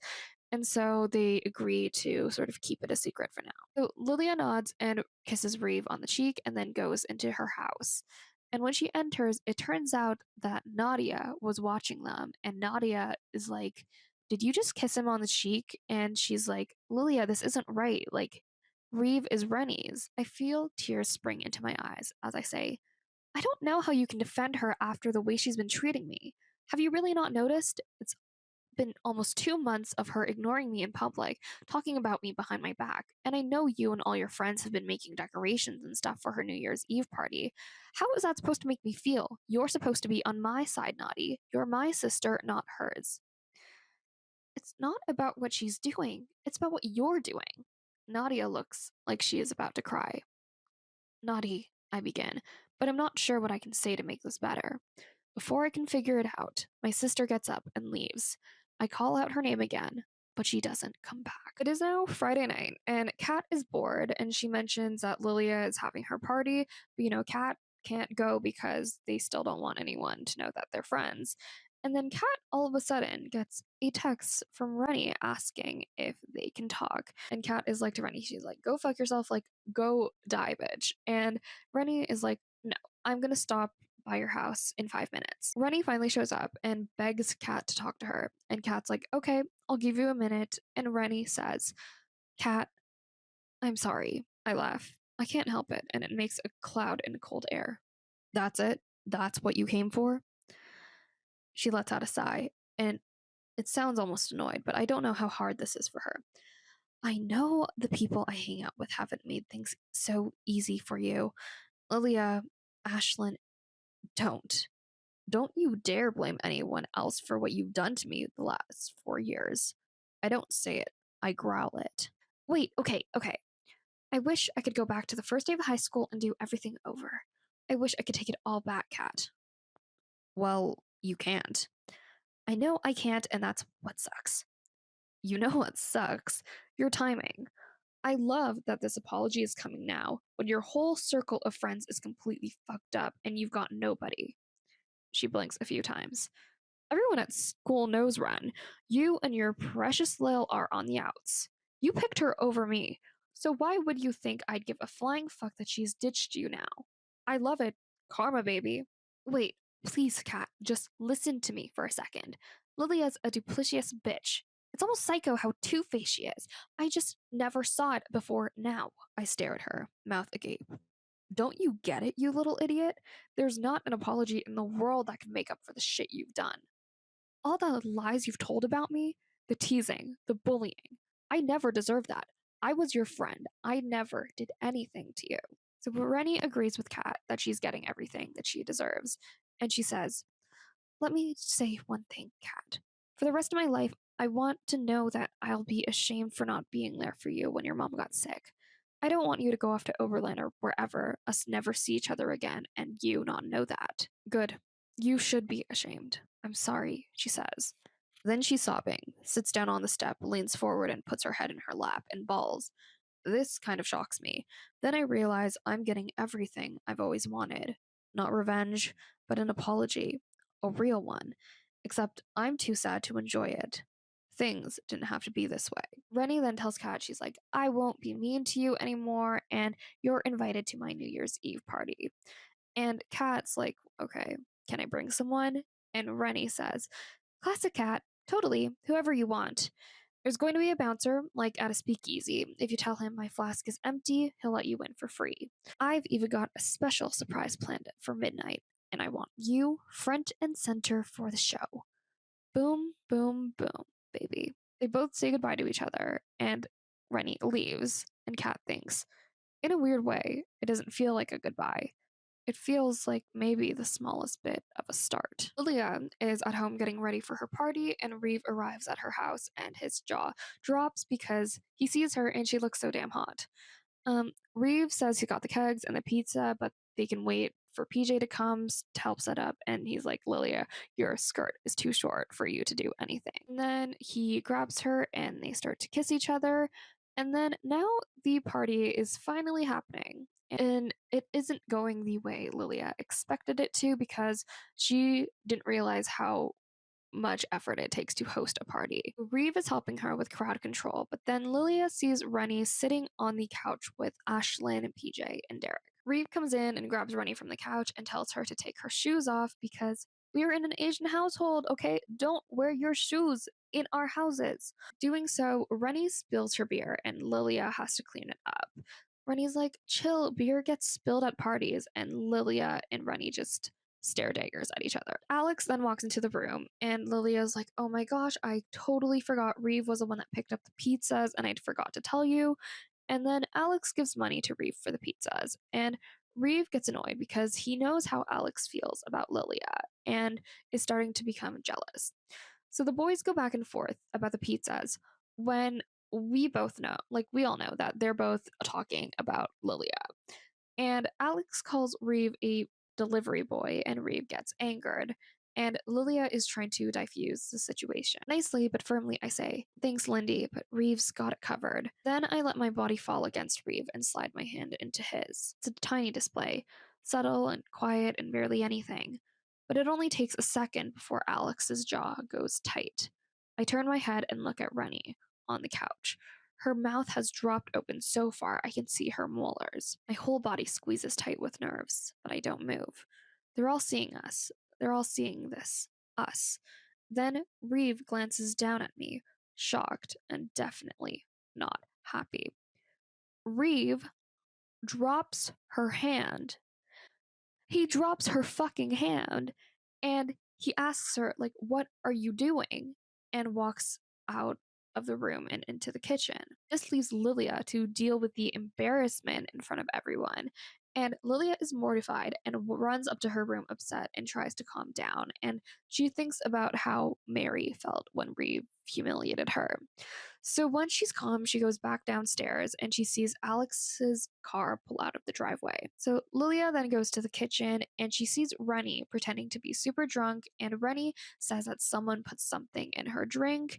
And Reeve is like, okay, I am going to drive you home. And Lilia can just see through Rennie's plan. And Lilia tells Reeve this. I know she can be a bitch sometimes, but she's a good girl at heart. Look, I'll drop her off, then I'll come back. Don't bother. I'm going to make everyone leave soon anyway. Just so you know, Alex left. Good. Little rich boy, punk bitch. Reeve, I glare at him. Reeve then asks her if she's mad at him, and she's just like, why would I be mad at you? Reeve then plants a kiss on Lilia's forehead, and he says, I'll come back later. So Lilia eventually gets everyone to leave the house and she's cleaning up and waiting for Reeve to come back. And then Reeve texts her and says that he's stuck at Rennie's. So Reeve ends up ditching Lilia for Rennie. It is now the next day, and Kat reveals that Lilia invited Kat and Mary over for a sleepover at her house, and Kat arrives at Lilia's to see Mary standing at the door. And Mary's like, I don't think Lilia's home. Like, I've been knocking forever and she hasn't answered. Kat goes up and rings the doorbell, and Lilia opens the door. So they go inside, and Lilia tells them that the party wasn't great. And she's like, okay, I think what Reeve and I have is over. And the girls are unconvinced, and they're just like, Lilia, he still likes you. And she pretty much tells them about how Reeve dropped her fucking hand and denied her in front of everyone. And Lilia's like, all I could think about was Mary, how humiliated she felt, and Reeve pulled the exact same shit on me. She then tells them about Rennie's plan and how she pretended like someone put something in her drink and how Reeve had to take her home. And she's just like, I'm not even mad at Rennie. Like, Reeve is a world class manipulator. If I had more feelings about him, like, I could have gotten seriously hurt. I really can't believe I tried to defend him in front of you guys in that bathroom. Like, he had me fooled. So Lilia then says that she thought, like, what they had was going well and that he invited her to his family's open house. And Kat looks at her and she's just like, if Reeve invited you, that means he invited you to meet his family. Like, that's a pretty big deal. Mary's like, I can't believe this is over. And then Lilia's just like, well, I'm glad it's over with because I don't have to be nice to Reeve Tabatsky ever again. So then later that night, the girls are in Lilia's room and they're pretty much just talking about like if they think Reeve and Rennie hooked up. And Lilia's like, I doubt it. Since Rennie's mom was at home and Rennie was drunk, like Reeve wouldn't take advantage of Rennie like that. And Lilia then reveals to the girls about what happened at the college party. And, you know, Kat and Mary try to comfort Lilia at first, but as Lilia starts to reveal more and more about that night, Kat says, Mary and I look at each other in horror. Oh my God. Lil, that was rape, I say. That wasn't just a bad first time. That was straight up rape. She's shaking her head. No, it wasn't like that. I didn't, like, push him off me. You didn't push that effort off you because you were too drunk. Lil, if you weren't in the right mind to say yes, that means it was rape. I'm telling you. That is like the very definition of rape. My blood is boiling. I can literally feel it boiling. I jump up and start pacing around. I'm going to take this guy down. So Mary pretty much stops Kat from doing that. And she's just like, we should do what Lilia wants. And Lilia tells them that Rennie was there that night. And like, she doesn't know the full story of what happened because they never talked about it and they promised they would never talk about the night again. Kat then tells Lilia, she's like, you need to go talk to a professional about this. And Lilia's like, I'll think about it. And she says, like, I'll go talk to someone if Mary talks to someone too. Mary reels back, like Lilia slapped her. I don't need to talk to anybody. Wetting her lips, Lilia says, You've been through a lot. I quickly jump in with, I know things aren't so great at home with your aunt right now. It could help to have another person on your side. Shaking her head, Mary clenches her fists inside her sleeves. Can we talk about something else, please? She closes her eyes, like she can't even bear to look at us. It is the next morning, and Lilia, Kat, and Mary are woken up by Lilia's phone ringing. And it turns out that Reeve is calling Lilia, and he's like, Where are you? Why are you not at my house? And Lilia's like, I'm not feeling well. And Reeve is like, I'm coming over right now. So Lilia is freaking out, and the girls are trying to come up with something for Lilia to say to Reeve. And then Reeve shows up, and he's just like, Why aren't you dressed yet? And Lilia's like, I didn't even know I was still invited. And she brings up that she's mad that he ditched her for Rennie. And Reeve says, like, Rennie means a lot to me. Like, she's been there every time I've needed her. Like, I just didn't want her to get hurt. Like, you of all people should get that. And Lilia's like, What is that supposed to mean? And Reeve brings up like Alex and how she's always so concerned about his feelings. So pretty much what Rennie is to Reeve is what Alex is to Lilia. And Lilia then tells Reeve like she's mad at him for punking out on her in front of all their friends. Such bullshit. That's such bullshit. You dropped my fucking hand! What am I supposed to do with that? I didn't even And Reeve's just like, I didn't want to throw it in their faces. And Lilia's like, okay, so he means Rennie's face. And Lilia's like, I don't want to meet your family, like, since we're not dating. And Reeve tries to beg her to come still. And Lilia just doesn't want to drag this out anymore. So she says to him, You've already proven who you are over and over again. The crazy thing is, I've known it all along, but these last few weeks, I've tricked myself into believing that there was something more to you than just the self centered jerk I've known for years. Maybe, maybe because I felt sorry for you. But you are who you are, Reeve, and the fact is, you'll never be able to treat me the way I deserve to be treated. You don't have it in you, so let's just stop here. You're probably as tired of pretending to be a good guy as I am of pretending to believe it. So Lilia realizes that she's lying to Reeve and she doesn't believe what she's telling him. And Reeve, however, believes everything she says to him and starts to shut down, and he leaves and drives away. Lilia then goes to the girls and she's like, I'm sorry, I wasn't able to wait till the new year. And Mary says, Oh my God, I felt it happen. I actually felt his heart break. So the girls finally leave Lilia's late in the afternoon, and Lilia feels sick to her stomach about how she treated Reeve. And she's just like, I'm gonna go to the open house and apologize to him. So she brings a poinsettia plant and walks up to the house, and the door opens, and the person who opens it is Rennie. Can't believe you had the nerve to show up here. I need to talk to Reeve. She lets out a harsh laugh. You think he wants to talk to you? He's through with you. He finally sees for what you are, a fucking bitch. So Lilia tries to get past Rennie, and Rennie won't let her inside. And Rennie says that Reeve doesn't want her there and that they're cuddling up in his room. You should know better than to compete with me, Lil.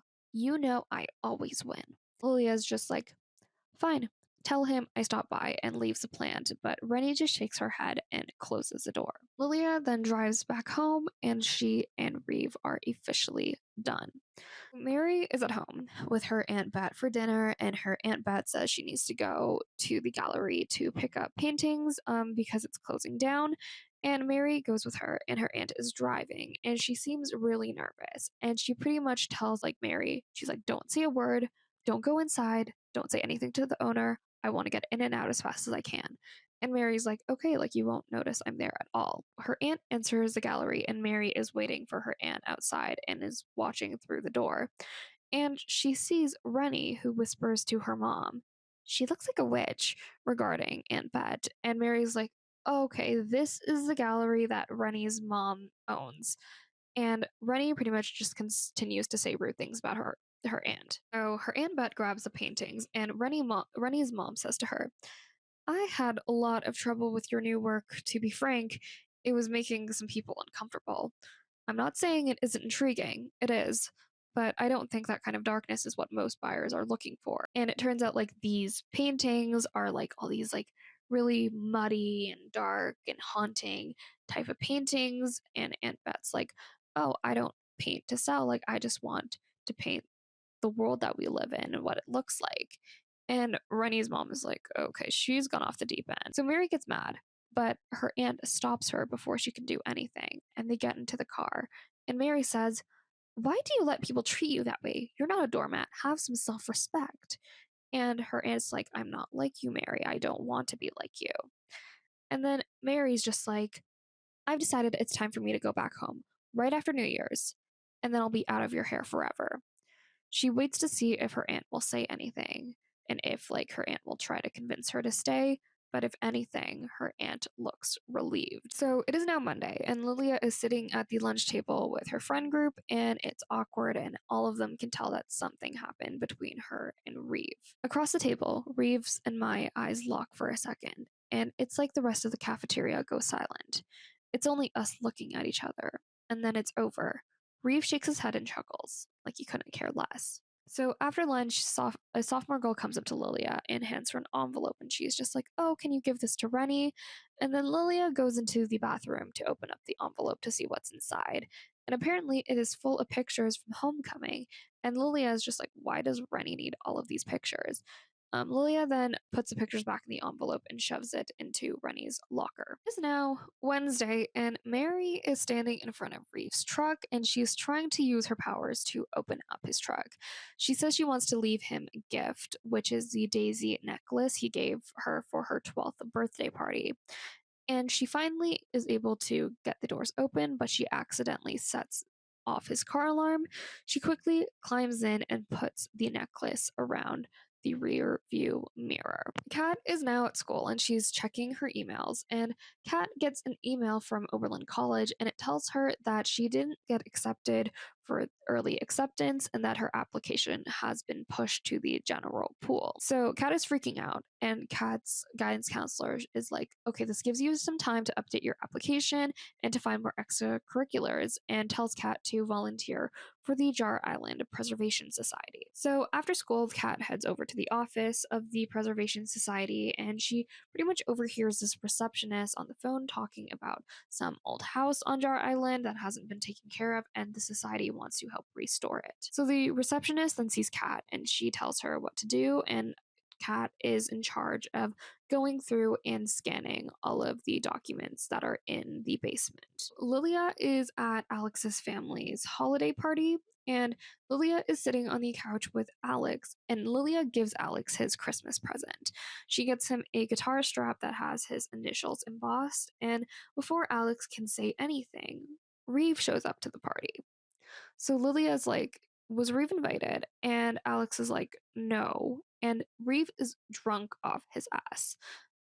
Alex drags him away towards the pool house, and Reeve says some mean things to Lilia, and Alex is like, Reeve, you need to go, and he does. Lilia then says to Alex, she's like, Reeve it shouldn't be driving drunk. Like, go drive him back home. And Alex is like, what is up with like you and Reeve? Like, do you guys hook up or something?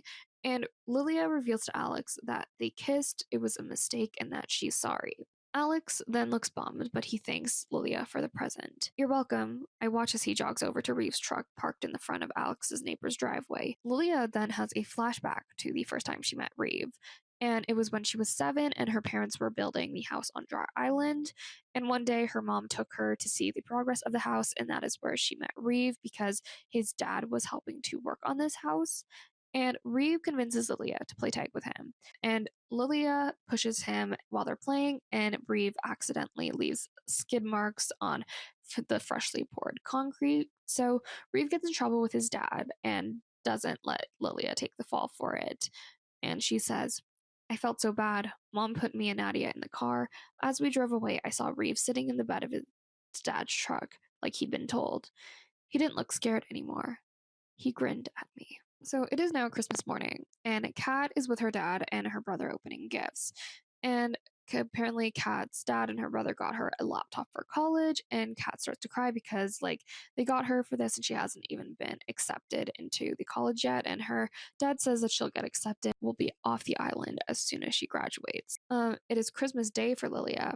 Not much happens in this chapter, so I'm skipping it. We're now in Mary's point of view, and we have flashed forward to New Year's Eve. Mary is planning on leaving Jar Island on New Year's to be with her family when all of a sudden her mom arrives at the house and she overhears her mom and Aunt Bet having a conversation. I'm sorry, Aunt Bet says something I don't quite catch, and then she's going to be angry, Erica. Angry over what? What's going on? Did they have a fight? Did they get separated in time that I've been gone?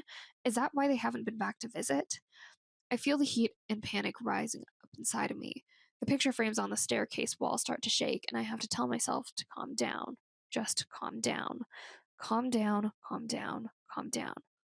What's that noise? My mom asks. It's Mary, Aunt Bet says. I told you she's ready to go home. I hear my mom say, Bet, please stop torturing me like this. So Aunt Bet and Mary's mom are talking nonsense about Mary, and Mary is just utterly confused. Mary's mom then drags her aunt out of the house, and they start running towards Mary's mom's car. Mary grabs her suitcases and tries to follow them. My mom is sobbing. She doesn't even look at me. Bet, please, please get in the car. I run up to her. Mommy, I scream. I'm howling now, and the shutters on the house are opening and closing faster and faster. I can't stop it. I can't control myself. Oh my god, my mom screams, and she jerks the passenger side door open and pushes Bet inside. She runs into the other side of the car and gets in, and I go to her. I pound on the window so hard the glass starts to crack. Don't go, don't leave me, I want to go home. I'm sorry, she weeps. I'm so sorry, I can't stay. Her hands shake as the car starts, puts it in reverse, and drives away. So now we are back in Lillia's point of view, and Lilia is getting ready for Rennie's New Year's Eve party, even though she doesn't want to go. Lilia then arrives at the gallery and the place is packed. And she's just like, Rennie transformed it. Like, it's this whole thing, and it might be her best party yet. Lilia then finds Alex at this party and they begin to talk. And he gives Lilia her Christmas present, which is it's an Hermes bracelet that she was looking at back when they went to Boston together. He looks down and then looks back at me. Remember when we went on that walk in the snow? If I would have tried to kiss you that night, would you have let me? My mind flashes back to that night. How beautiful it was in snowy Boston. How I felt so safe with Alex. How easy it was with him, especially compared to Reeve. I think I would have, maybe. I'm about to tell him so, but then everything falls away and goes static because over Reeve's shoulder, across the room, I see him. Reeve. So Lilia walks away from Alex after seeing Reeve and goes into the hallway, and Reeve follows her and they have a conversation. Oh, so we're not speaking? Reeve oh so casually crosses his arms and leans against the hallway wall. Why would we need to speak? We don't even like each other. Reeve gives me a condescending smile, like I'm just a silly girl. He's so mature and above it all. I try to push past him again, hard, and his smile drops. He says, Look, I was pissed that you blew me off, but I'm over it now, so you don't have to run away every time you see me. I won't bother you anymore. It's cool. Awesome, I say. Lilia reveals to Reeve that she tried to go to his open house, but Rennie told her that they were cuddling in his bedroom, so she left, and Reeve is surprised by this. He says, Wait, I don't know what Rennie said to you, but I spent the whole day alone in my room, pissed at you for bailing on me. I wanted you there, Lil. Only you. Lilia still tries to walk away from him, and he follows her into the hall and says, You still like me. I know you do. So I reject our breakup on the grounds that this is bullshit misunderstanding. We're not broken up because we were never together. You like me. Admit it, Cho. I do not. Reeve, I don't like you. Yes, you do. Reeve takes my hand and I try to pull it away, but this time he won't let go. You like me and I like you. So can we just stop with the games and be together already? He pulls me closer and closer to him until we're close enough to kiss. It doesn't have to be this hard, you know. Reeve then kisses Lilia, and they hear a gasp from behind them. What the fuck? It's Rennie, standing at the other end of the hallway, staring at us, stunned. She points at me, her arm shaking. You are so done, bitch. Oh, this bitch needs to be put down. Reeve turns around and sees her and says, Hold up, Bren. She backs away from us, into the kitchen. I follow her, with Reeve at my heels. Rennie, I start to say. She spins around, pushes me to the side, and pounds her fist on Reeve's chest. You picked her over me? She's not who you think she is, Reeve. Sweet, innocent Lillia. What a joke. What a freaking joke. She's a slut. Don't talk about her like that, Reeve warns. Rennie ignores him and advances toward me. I let you be my little shadow. I took you under my wing. I basically made you. You would be nobody if it weren't for me. Reeve tries to stop Rennie and comes to Lilia's defense. Don't you dare defend her to me. You can't see her for what she really is.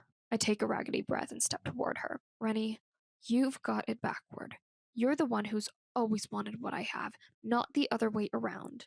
Our whole lives, you've been jealous because I have what you want. Her mouth twists into a sneer.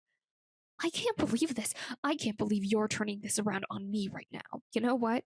I think that on some level you were glad about what happened that night with those guys. Rennie's eyes dart to Reeve, then back at me.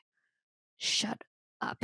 Don't say another word. I think you were glad because it brought me down to your level. I wasn't innocent Lillia anymore. I wasn't a princess or a virgin. I wasn't special. I was like you. Both of us damaged goods. Rennie's hand strikes lightning fast, slapping my cheek so hard I rock back onto my heels and almost fall.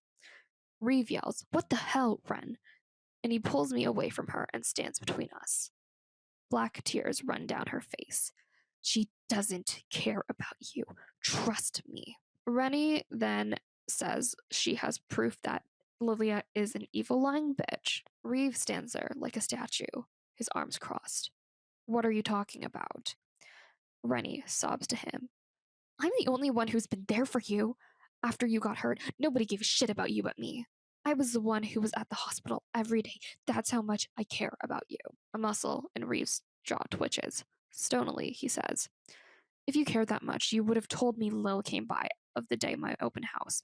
But you didn't. You saw how upset I was, but you said nothing. To me, he says, Let's go. Desperately, Rennie cries. Wait. I was going to drop this bomb at midnight, but screw it. Lillia drugged you at homecoming. She put something in your drink. I found a picture of her doing it. Everything goes slow motion for me. As I turn my head to look at Reeve, I feel like I'm underwater. Rennie is panting, waiting for Reeve to say something. Let me show you the photo. I'll show you. I'm not lying, Reeve. I've never lied to you. She smirks at me. Guess what, Lil? Your perfect life is over. You're going to jail, you stupid bitch. Lillia is now spiraling in her head. Reeve's face is expressionless. He doesn't look at me. Then, in a low, measured voice, he says to Rennie, I don't need your proof. I already know what happened at homecoming. What? It was a stupid joke that went wrong. She wasn't trying to hurt me, so drop whatever shit you were planning and leave me alone. I'm serious, Ren. If you ever want to see me again, you'll drop this right now. He holds out his hand to me. Come on, Lil. Rennie is begging Reeve not to leave, but Reeve drags Lillia out of the party, and they pass by Alex, and Lillia has to look away from him. Kat is at Rennie's party, and Ashlyn approaches her drunk. And Ashlyn asks Kat if Rennie knows she's there, and Kat just ignores her. Kat suddenly sees Reeve and Lillia go out the front door, and Rennie is following them, crying. And Reeve and Lillia leave, and Rennie is standing there in the middle of the dance floor. Ashlyn asks Rennie if she wants to dance, and Rennie just runs into Kat's arms. Kat, Lillia did it. Lillia's the one who drugged him. I pull her toward the bathroom. On our way, we pass Alex. I smile politely, but Rennie spots him and says, Your girl is a two-timey slut whore. And Alex looks dumbfounded. They go to the bathroom, and Rennie takes out a stack of photos in the bathroom cabinet. And there is a picture from homecoming. And in the background of the photo is Lillia slipping the liquid E into Reeve's drink while he's looking in the other direction. So Rennie is crying and she's saying that Reeve still wants to be with Lillia, and Kat is freaking out because she was part of this whole plan to drug Reeve, and she's trying to convince Rennie that this photo doesn't prove anything. Look close, she has some kind of vial in her hand. It has to be liquid E. There's only one place to get drugs like that piece of shit skank Kevin. He sells it to the guys at the restaurant. I bet if I ask him, he'll remember selling it to some Asian girl. Except Kevin didn't sell it to Lillia. He sold it to me. Oh, fuck. So Alex knocks on the door and he's just like, "Where's Lillia?" And Rennie screams at him that she's with Reeve and doesn't give two shits about him. And Kat's like to Alex, she's just like, "Can you please just give us a minute?" And Rennie is really out there to destroy Lillia.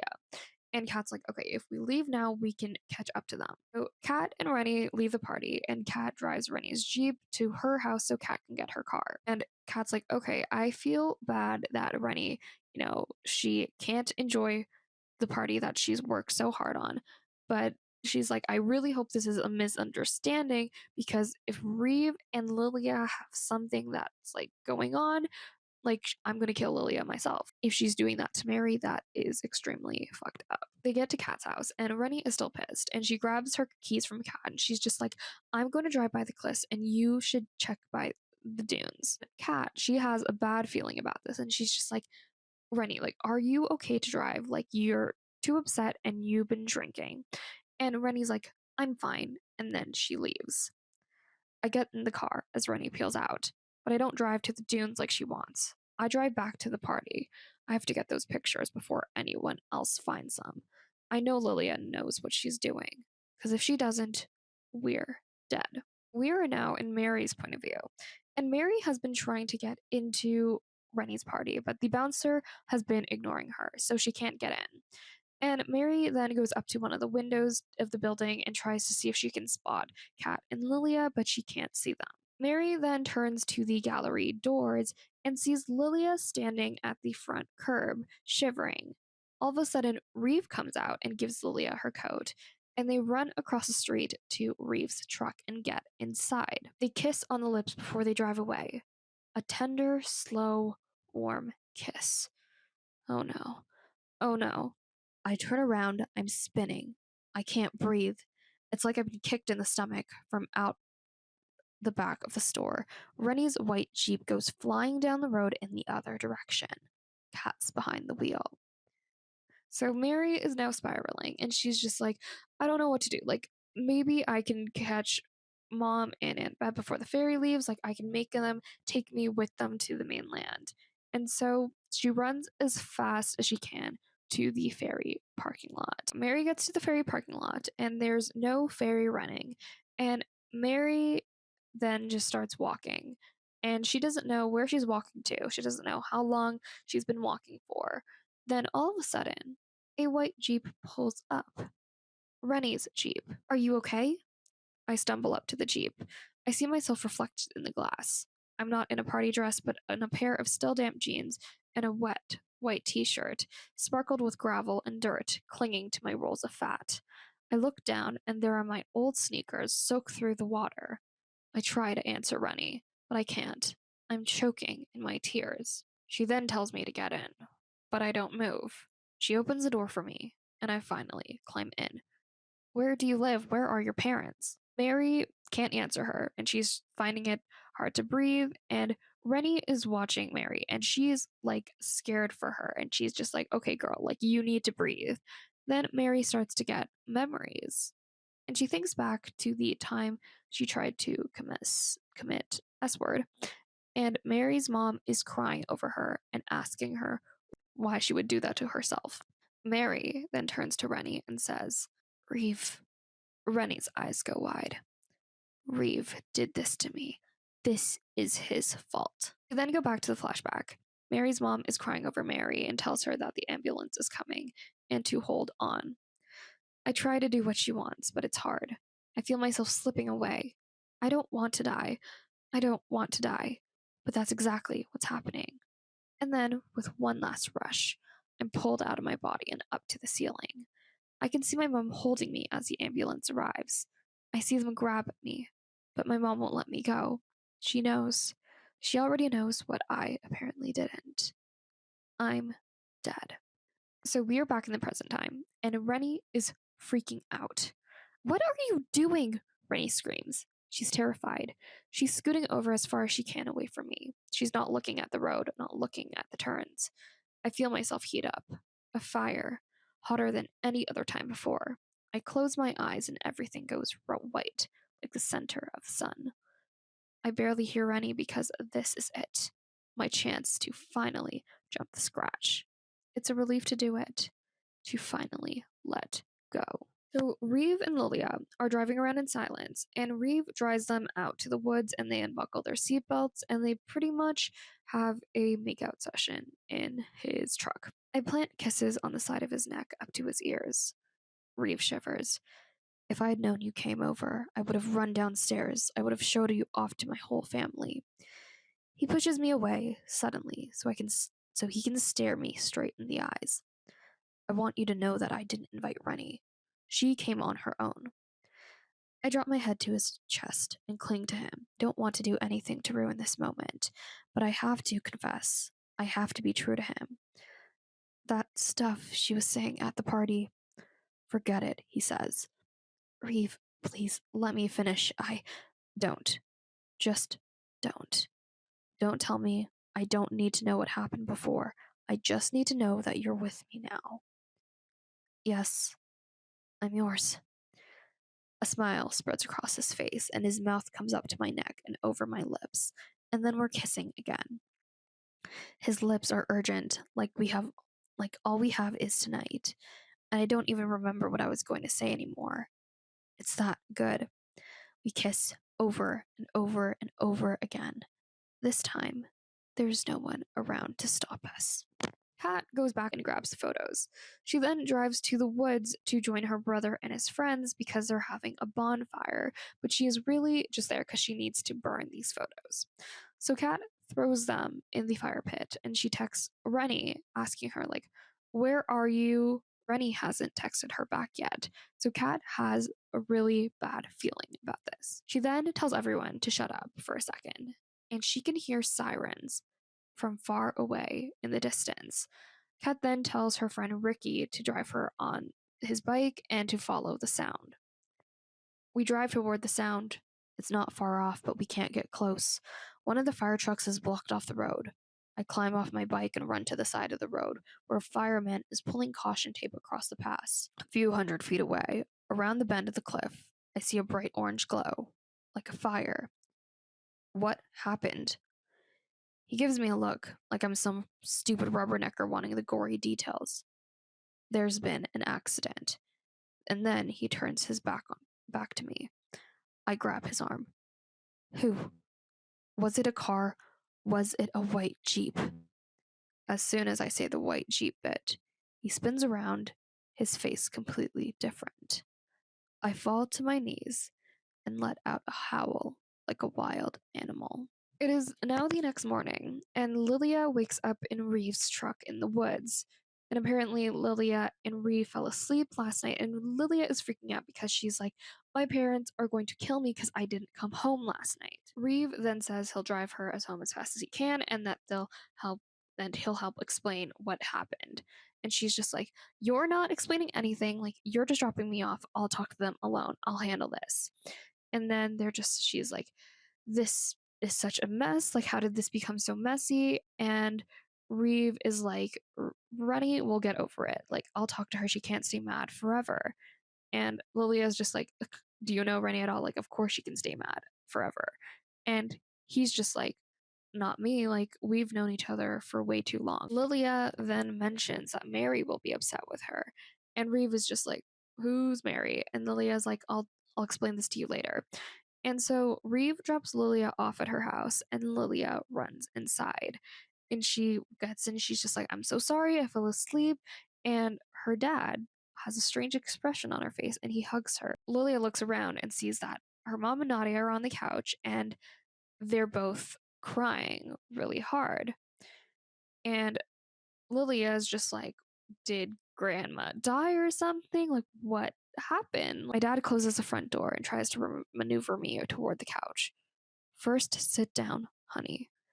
I'm shaking my head. No, tell me now. He puts his hands on my shoulders. The lines around his eyes look deep in this morning light. He looks so tired.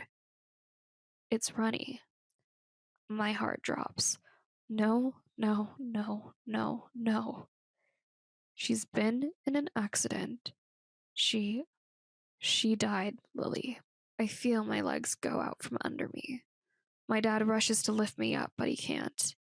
I can't move. This isn't happening. This is a dream. Rennie can't be dead. It's not possible. Mary wakes up on the ground and she doesn't know where she is. She's like, what happened? Why am I here? And as things start to come into focus, she realizes that she's at the graveyard in the center of the island. Crawl closer to the gravestone I'm lying in front of. James Glenn Donovan, beloved husband and father. So it turns out that this is Mary's dad. And Mary is like, I have no memories of him dying. Like, I can't even remember the last time I even saw him. I'm choking back tears when I see it. The gravestone right next to his. It looks old, like it used to be white and now it's grayish. Elizabeth Mary Donovan Zane. Sleep, my little one. Sleep. My fingers reach out. Elizabeth. I say it, and I know it's my name. My family has always called me Mary because I was named after Aunt Bet. But at school, I was Elizabeth.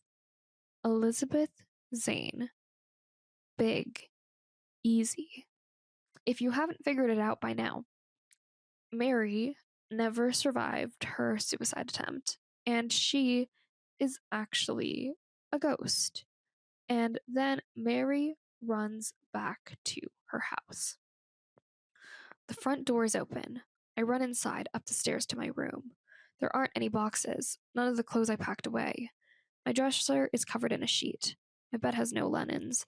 I step into the bathroom. The shower curtain's gone, the towels too. I look down into my bathtub. It's full of dust, even though I showered right before Mom came. Mary is now super confused, and she's just like, how have I been able to do like normal high schooler things and have friends if I'm a ghost? And she's just like, how come I can talk to Lillia, Kat, and Aunt Bet? Like, how did I make out with that boy as well? And she realizes that that was on Halloween. So, like, I don't know much about ghost lore, but you know, in this world, ghosts can appear in physical form during Halloween in this universe. So Mary is spiraling, and she's just like, what was real and what wasn't?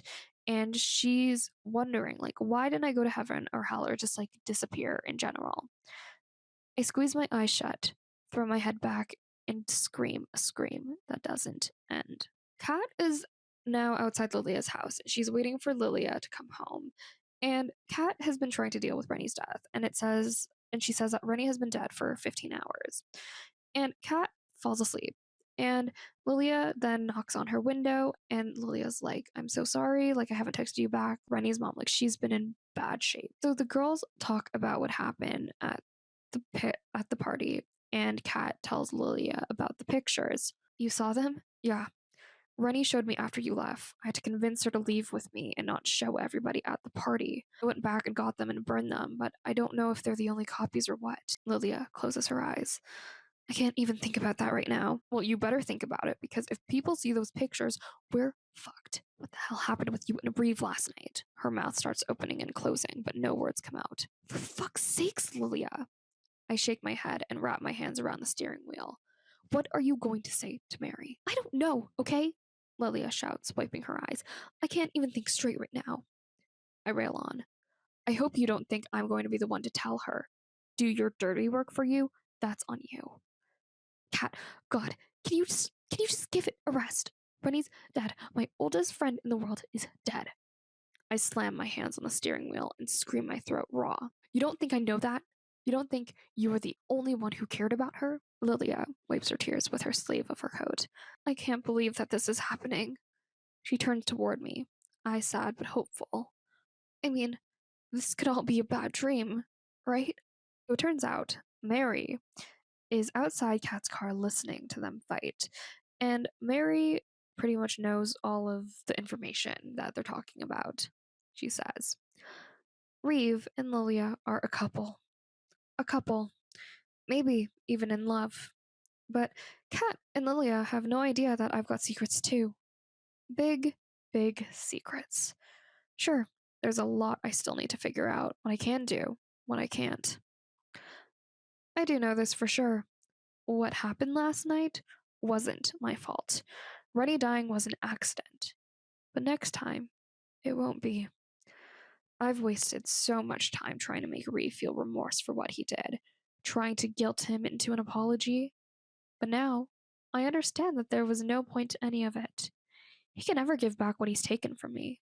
My family, my friends, my heart, my life, all gone. If he got on his knees and begged me for forgiveness right now, it wouldn't be enough. Not even close. An eye for an eye, a tooth for a tooth, a burn for a burn, a life for a life. That's how this all started. That's how it's going to end. So, that is the plot of Fire with Fire, the second book in the Burn for Burn series. Thank you for watching. If you made it this far, I am working on the last video and it will be up in a very short amount of time because I just really want to get this series done with so I can work on some other videos that I have planned. But personally, I really like this book and I hope you had a fun time watching and I will see you in my next video. Bye!